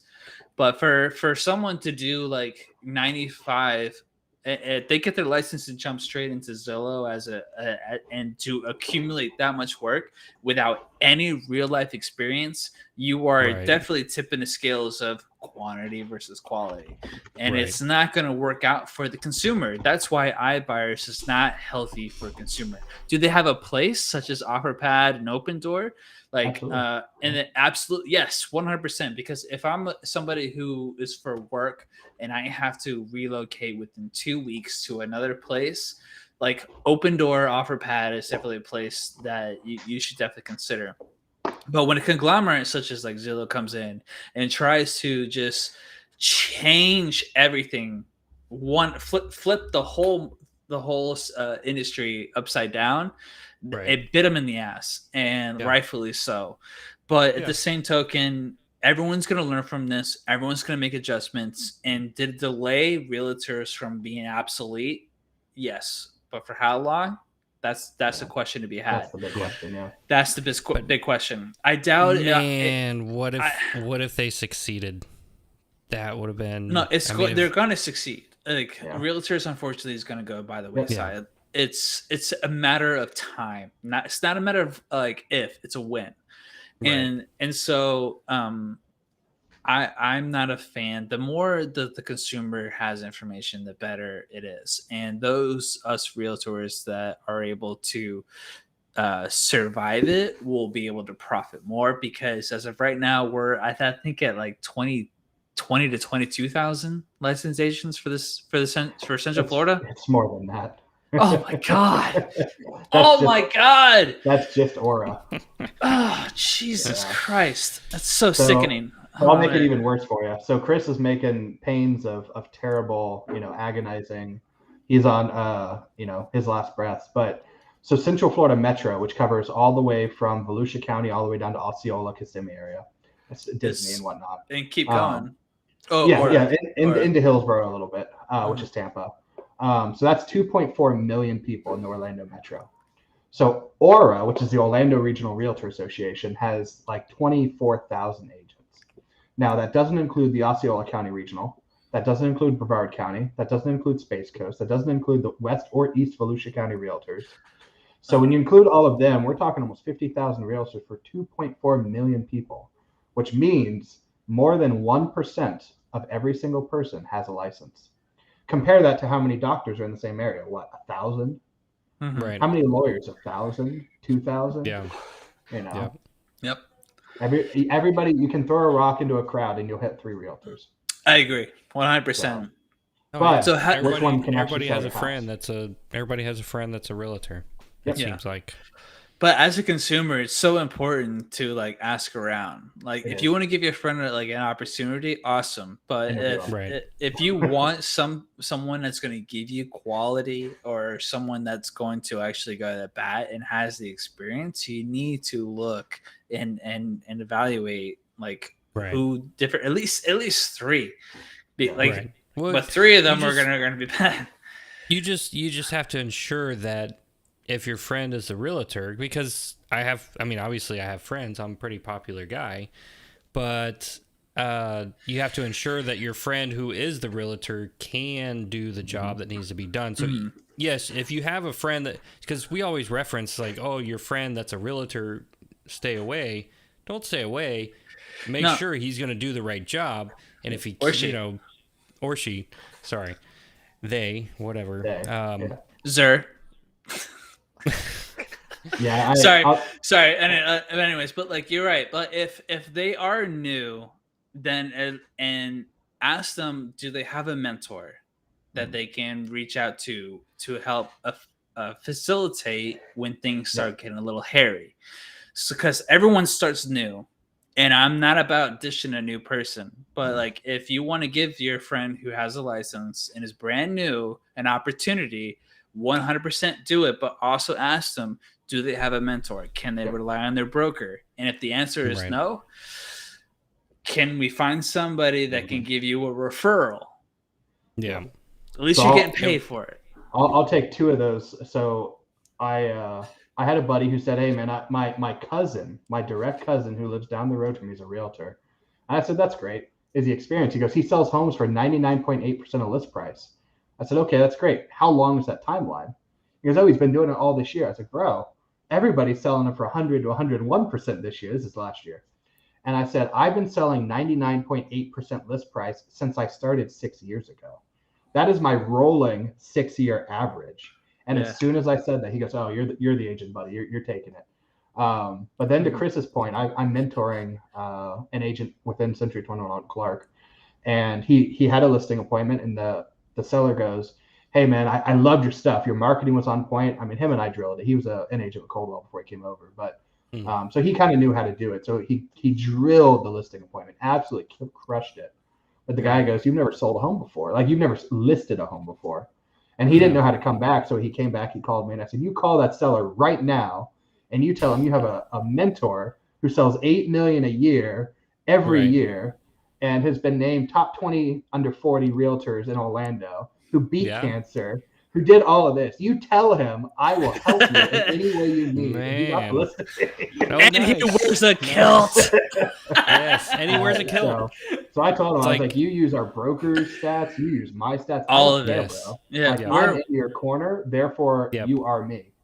Right, James. Right, Jared, didn't our broker say that we're top 3 now for Century 21 office? I don't listen to the monthly reports. I watched it, but I forgot. But it was like top 3, and James is going to kill us for not knowing. Talking about I think this. we're in the top James 3 Clark, for a Century 21 office in Central Florida. In Central top Florida. 3, and we've only been in Century 21 for 6 years, bro. No, 5. Well, yeah, Century 21, yeah, because I started 6 years ago, and the firm was like a year old when I started. So. I was with. It was before Century 21. It was Alton Clark Realty. That's right, with the lion. So George said on here, the industry is oversaturated with agents now, and has been since the 2006 housing bubble. 2006 housing bubble. Yeah, I agree 100%, George. It's oversaturated. So the interesting thing is it hasn't been saturated since. So it was saturated back then. Don't get me wrong. I'm not saying that. Right. But licensing in 2010 dropped to like 12,000 for the area because nobody could sell a home, right? Unless you were doing foreclosures and hating life and contemplating suicide, you weren't a realtor anyway. You dropped your license. And it was about 2016, 17 that people started getting their license again. So we did see a huge U-shape, but it is 100% oversaturated then. It's oversaturated now, 100%. Definitely. There's too many agents selling too few homes. And with the inventory so tight, it's even more multiplied. Yeah. And a lot of those, there's even complaints coming through saying that, they don't have opportunities to gain business. And it's just a lack of workmanship to it all. I say tough. I mean, the inventory is what it is. Like, yeah, you just have to put it there. This is the first time that I've told people not to get a real estate license. I've always told people if you're going to work hard, you can make 6 figures, no problem. But I've actually dismissed it 100%. I told people to don't get your real estate I told them the same thing. I say don't do it. Like here's why. Right, Orlando Winter Springs as a whole sells 1,000 homes, right? So Kim Coburn sells like 100 of Winter Springs. I sell 20. There's 5,000 agents in the city, right? So theoretically, there's not even enough homes to go one a piece, and yet I'm selling 20 of them, right? You can't compete with me. I can't compete with Kim Coburn. Yeah, right. So it's a tough market. Yeah, it really is. But thing is, like, we are a $1 trillion industry. Mm-hmm. In Florida, you can break down the numbers. I don't know exactly what kind of an industry part of that $1 trillion industry becomes, but it's astronomical given our average or median price point is in the high 3s right now. So everyone has a place for it. You just have to put in the work and the time and the diligence, and you have to be patient. We're in a society of this right here. We want everything right now, when reality is like you have to put in the work, and you have to be willing to understand that the anomaly is going to get 6 figures in 1 year. Mm-hmm. The majority will get 6 figures in 10 years. Right. If they make it. If they make it. Yeah. And the Yeah, average if they stay in it turnaround is what 3. three. Yeah. Yeah. 3 years. Yeah, it's like 92% of people who go to real estate school will not be selling a home or have a license in 3 years. And Chris, I just looked it up. So in 2020, 300 and we'll call it 311,000 single family homes were sold. So if Orlando has 24,000, that makes it 12.9 homes per agent just in Orlando for the entire state of Florida that sold 311. So when you Out of include 24,000 agents. and when you include Weston, Volusia, when you include Osceola, you bump that number to 50,000. I mean, that already drops the number down by half. So that's six homes in just Central Florida per agent for the entire state. Yeah. And when you start including the Panhandle, Miami, I think the actual number for homes sold total for realtors is like 1.4 or something like that. Yeah. And yet Chris and I are selling 40 a year. How do you compete with that? Yeah. It's time, it's consistency, it's diligence, it's small micro habits that accumulate into big wealth, and that's why we do what we do. But we also don't sacrifice integrity, like our character. We do not. We never deviate. We never sacrifice, and that's why I have quality service awards. So like I have the fun side and I have the serious side. I'm even trying to find my stuff. Man, I don't think I got my big Centurion award yet. Yeah. This year, you should. I haven't got the Centurion, but I got the Emerald this year. Nice, dude. Man. I'm on my. Last year, I guess. I should be getting the Emerald this year. Yeah, this year. I won't. I don't think I'm gonna get it this year. Wow. I honestly, I think you're the top agent this year, right? No. Outside of in our office, I know. What's her name? And Regina over in Lake. No, but I'm talking about in our office. Dave McCarter. Really? Dave, yeah. Good for him. Yeah, he his strategy is for sale by owners and expired listings, and what he offers is a limited service. So that helps him pay the bills because that's his strategy, and he's got to do what he's got to do. Whereas I'm a full service agent, so there's some caveats and pros and cons to both sides of things. Yep. But as it stands, he has kind of like the top, and then I'm like second, and then I think it's you. Is it? I think you and I are like neck and neck. Really? Like I said, I don't go to the monthly meetings. Yeah. I have no idea what's going on. Yeah, I'll break 10 this year. I won't. So you beat me by far. Yeah, it's because you have other endeavors, sir, in the form of cryptocurrency. Cryptocurrency. Yay. Yay. Is there back to Zillow. Yeah, is there anything more we need to talk about with Zillow? I know we I don't know how much further we can stretch our arms and pat our own backs here, but I can't imagine people watching this. we were talking about the aftermath. So we hit the lawsuits. Yeah. So one thing I did make on the show notes for me, Yep. I already said it. So right now, investors are 23.5% of all sales in Orlando. And so with Zillow going down, investor purchases going up, you're only going to see the inventory get tighter. And as that $1 billion gets offloaded to institutional investors and they will never see the light of day again, inventory again will get tighter. Mm-hmm. Regulations from cities not allowing multifamily housing will get tighter. Yep. And the one thing that people really don't think about, so we have affordable housing programs in our state in the form of the Sadowski Trust. The programs you see on the county level, they have a cap, a state set cap of $219,000, and it excludes condos. So that limits you to townhouses because you can't find a single family home for $219,000 in Central Florida. No, unless you go out. Unless you go into the boonies, or it's going to need a lot of repairs, which a lot of first-time home buyers will not purchase. Yes. For good reason. Right. For good reason. For great reasons. Great reasons. But That 219 is just not keeping up with the market.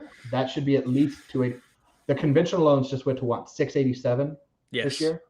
Yeah, FHA went to just 435 or something. It's right around there, give or take 1,000 or two. So the government has said a first-time home buyer using FHA can buy up to 435,000, but our state government in Florida has said 219 is the most we'll do. It's not sustainable. No. The middle class will continue to lose grip on American homeownership, And it's depressing. It's extremely Yeah. depressing because the middle class is like so wide, and they just want it to go. It seems like that. It Yeah. seems like they just want to go this, whether it be go north or go south. We've never had more millionaires being Today, yeah. than today. Like on a daily basis, we've never seen more millionaires on a daily basis in any time in recorded history. But the same token, with that number going like this, they're going this, but they're also going south. Hmm. And the way Yeah. the inflation is going, like, Yeah. it's not helping. So George Yep. I was actually about to just bring 'em up. posted.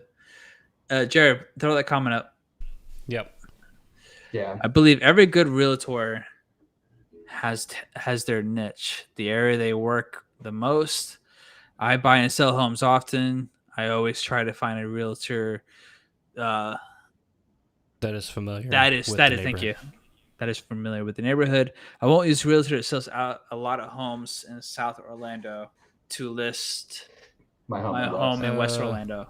And so that's an amazing piece, and I love George's excuse me, I love George's outlook on this. He just wants a good realtor. That's all he wants. He Right. understands the value of a realtor. He understands the value of neighborhood leaders, and that's a beautiful thing. Like that is an educated seller right there. Honestly, like I can't fault him for that. He's done this. He also has skin in the game as a realtor himself. No, George is he's a friend of mine, so he does a lot of construction. He's one of the guys I wanted to have on the show about building homes and construction and things like that. Oh, that's awesome. But he's not a realtor himself, but he has bought, flipped a couple of several homes around Orlando, things like that. So, I think his point though, like I live in Winter Springs. I live and breathe Winter Springs. I was born and raised here. I know every single building. I know every single neighborhood. I mean, I was a dispatcher for 911, so Seminole County as a whole, I know very well. And I was born and raised in Winter Springs, therefore Seminole. So I feel very comfortable in the entire county. But I'll be honest, if you ask me to sell a home in Windermere, I'll do it because I have access to their numbers and I'm a finance guy. But if I went into an interview with George and he says, James, you just don't sell homes in Windermere, I'd be like, bro, that's a perfectly valid concern. Realtor does. That's great, man. I appreciate your time. Thank you. Yeah. He understands. But on the flip side of that, though, we're in such a digital world, a digital age today that, just because I live in New Smyrna Beach doesn't mean I only sell homes in New Smyrna Beach. I can go in, just like you said, James, I can go in and find stats on any county, any city, any zip code, break it down however you want throughout the state of Florida. And I could be just as educated as any agent that lives in that particular area and do just as good of a job. See, I disagree if you're doing this a one time. Like you live in New Smyrna. Now you could probably do it in Longwood or Winter Springs because we have a lot of turnover. Right. Or at least we have 10%. So you've got enough comps to justify. But in those neighborhoods that you don't see that turnover, unless you are familiar with the area, you could not compete with Chris or I. You just couldn't. And conversely, I could not compete with you in the condo market for New Smyrna. Every single condo is different. I don't know. Condos. The hotel, what are they? Hotel aminiums. I can't. I can't. Yeah, I mean there are those specific niches or that those specific areas, but in general, I mean, the information is out there. I mean, I kind of look at it. The information is out there. If I want to go sell a home in Pearson or Ocala, or I've helped people buy homes down in Punta Gorda, whatever it is, you do the research and you figure out what what homes are selling for. You find the comps. You find, Let me give you an example that totally downplays that. So Winter Okay. Park, you have Winter Park, and actually we have an agent who used to live in this particular area, Sylvia.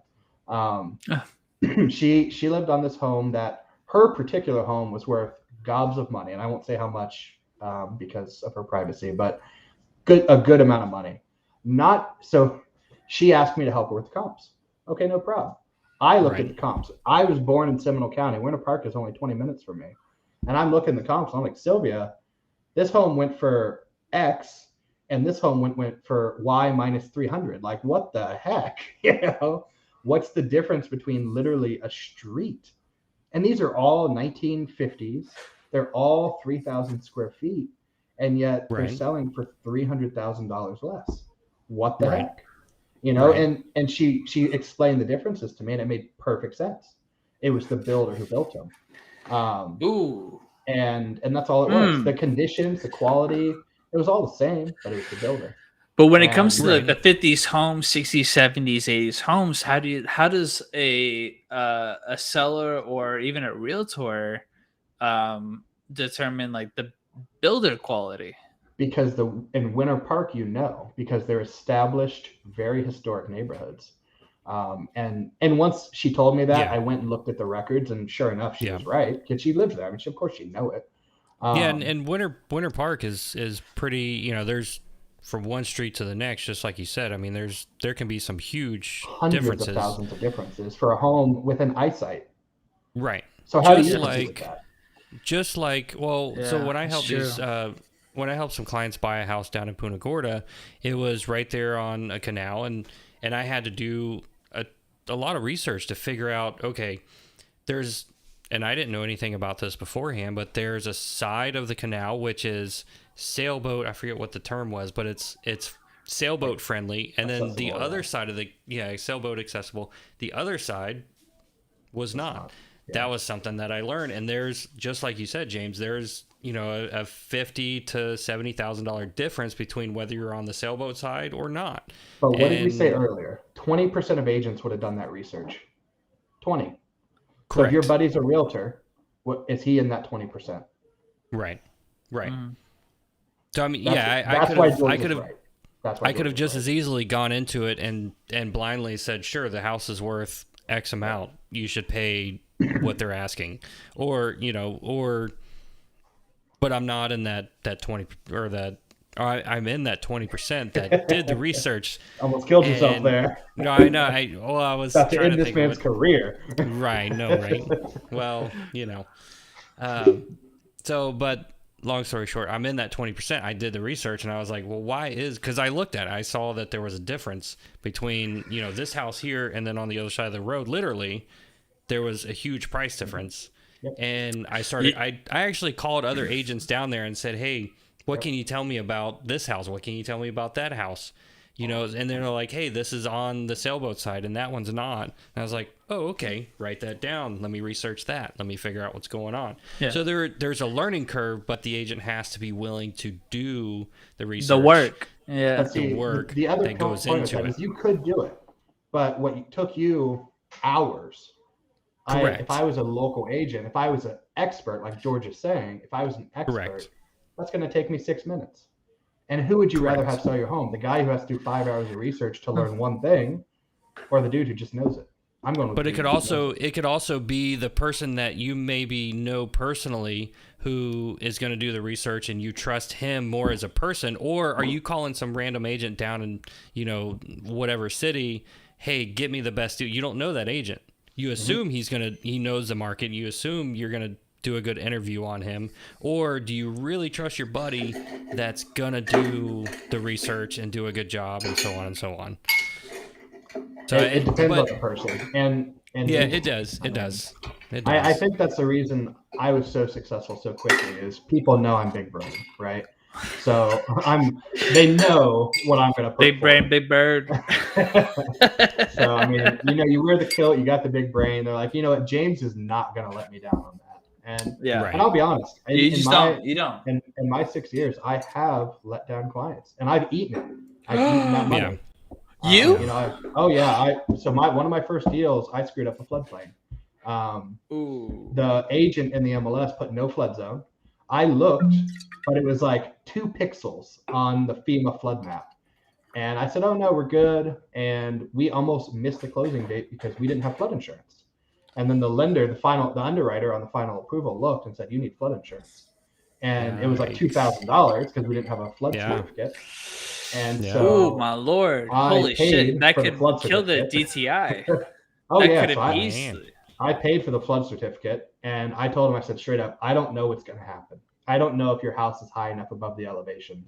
And if it's not, I don't know what I can do to rectify this. I genuinely, you're going to hate me, and I can appreciate that. And it worked out. Respect You know, that. You'll respect that. Now you want to appreciate. I I appreciate you hating me. No, I mean, I'll respect appreciate that why hate they me. do it. You know, they're Yeah. But Yeah. it ended up working out. The flood certificate reduced their insurance down to $400 a year, and it was perfect. Yeah. But I still gave them a huge credit that I had not told them I would give because I felt bad. Genuinely, I let them down. That's integrity. That's an integrity of the agent where you admit to a mistake, and then you own it without any kickback or what's the word I'm looking for, where you try to dispute it. No dispute. Yeah. I actually had to do that earlier this year, where It hurts. it does hurt. It hurts. It hurts. And not the financially. business. It hurts your soul that you let them down. Yeah, exactly. That's that too. That's more. But when you have to pull it out of pocket, it also hurts. So it's kind of a double, for sure. Yeah, I had a seller who she ended up getting sued, and it was nothing that we did. It, honest to God, really wasn't. We ended up settling out of lawsuit, and I said, listen, my broker has to take some amount. If you can just pay me that commission to get him his cut that he's happy with, I will waive the rest of my commission.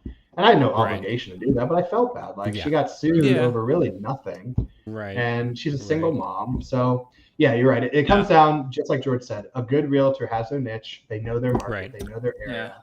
And they should refer out what they don't know. And here's the thing: a good realtor, when they do mess up, and honestly, I mean, we're all humans. We're all we're gonna make mistakes at some point. But a good realtor they're gonna own up to it, like you did. They're gonna sacrifice part of their commission or maybe their whole commission to make it right. And to be honest, I mean, that for me, that goes a lot farther than the person that is just in it for strictly the money. They're not in it to do a good job. They're just in it to be like, sure, I'm gonna get you a good deal. Sure, whatever. Let's be honest. We're all in it for the money. We're all in it for the money, but there's integrity to it. And what you could do too is give us your last instance where integrity overruled what this scenario called for. And everyone will have on the fly that story. I have a story. Yeah. James just provided his story. You have a story, Jared. So you can ask that question, what kind of integrity do you have? And the agent should be able to provide a story on the fly. Yeah. If they can't, they haven't crossed that boundary yet, or they just are not equipped. Right. Yeah. Yep. Yeah, absolutely. So I think that's a good way to wrap this up. But yeah, let's we're 2 hours in. So I mean, with iBuyers, I mean, yeah. I just poured glass number 4 probably. So. Oh man. Not me. So boy. With iBuyers, I mean, they're not completely gone away. I mean, iBuyers are still around. Zillow has shut down. One last question. I mean, do you think, is there any chance Zillow will step back, regroup, say, hey, we did not do this correctly? Do you think they're gonna regroup and come back and say, let's try this again? Let's jump back in. You think so? 100%. Yeah. It's too big of a market, and they've got infinite money, right? Wall Street, they IPO'd. They're a publicly traded company. They have infinite dollars. Yeah. They will at some point. Their algorithm, they're going to change it. Maybe they move to buyer agents. I don't know. They will 100%. I agree 100%. I I agree. mean, because they can't let, I mean, if places like OfferPad, OfferUp, Redfin, all those other ones, if they're still going to be taking a part of that industry, Zillow is not going to sit back and let them They're not going to. steamroll No. They've that spent part too of the much industry. money on marketing. They've Correct. spent too much money on Yes. getting their licensing in every state Yeah. for real estate, mortgage, and title. That's licensing Right. in Yeah. every state. That's 150 Absolutely. licenses they got to pay for. Yes. So Absolutely. they're not going away. Like like we've said, like it's going to come back, and it's going to be with a vengeance. Like when that happens, and the realtor itself, it's not a matter of if, it's a matter of when. And Right. and everyone else that's in the field, they're going to learn off of this, and they're all going to adjust, and they're going to come back like twice as hard. And I'm not looking forward to it. So I'm taking James's Yeah. advice. It's something that Bethany, my wife, and I are looking at, is an out. Like Yeah. that's just it. We're looking for an out. And for me personally, I think it's going to go into commercial, because that's one thing that they can't touch. It's because it's unregulated. It's 100% unregulated. Yep. And the deals are so much bigger. Yeah. Yep. Yep. So, Damn. but that I mean, that pretty much wraps it. I mean, Zillow's going to stay around. They're still here. They're not out of business. They're going to be back in the iBuyer business. They're going to be competing at some point. It's not going to be, this month, next month, whatever. But they'll be back. They'll be back. So. Yeah. Once they clear up their lawsuits and they clear up the mess that they created for themselves, and their CEO goes back to the bench, he recoups, and he's going to get another at bat, and he's going to come out there and he's going to be swinging for the fences again. He's said it before. I give it 2 years. I give it 2 years before they come back. They have to let the lawsuits run its course. Yep. And then during that time, during that interim, they're going to be planning based off of that, based off of the recourses of the lawsuits. Yep. And then they're going to go. I won't give a time frame, but I will say that the CEO of Zillow is the same guy that founded Expedia. Yep. Yes. So he basically put travel agents out of business. And Yeah. it's all about information. That's all Zillow does is information. Yep. So. Yes. So, and Absolutely. he's a brilliant man. There's no discrediting whatsoever, but Zillow is the devil. Yep. So because Mama said so. So there's also one thing I want to address, and James, I want to have you back on, and it's regarding buyers agents commissions and the DOJ. You think I know about that, do you? Yes, I do. You would be correct. I've been following the two lawsuits very closely. Me too. So there's something else, that's something entirely separate that I want to address, because agents are out, but that doesn't say that listing agents are out. Yeah, and that's also, I mean, we talked to that. Zillow is really forcing the agents out. There are multiple components that is changing the real estate landscape that the consumer has no idea. And like Chris brought it up, the commissions are changing due to lawsuits. We're getting changed because of NAR. We're having changes because of the federal government. We're having changes because of competition. There's a lot of variables going on behind the scenes that the consumer doesn't see that is effectively killing the realtor.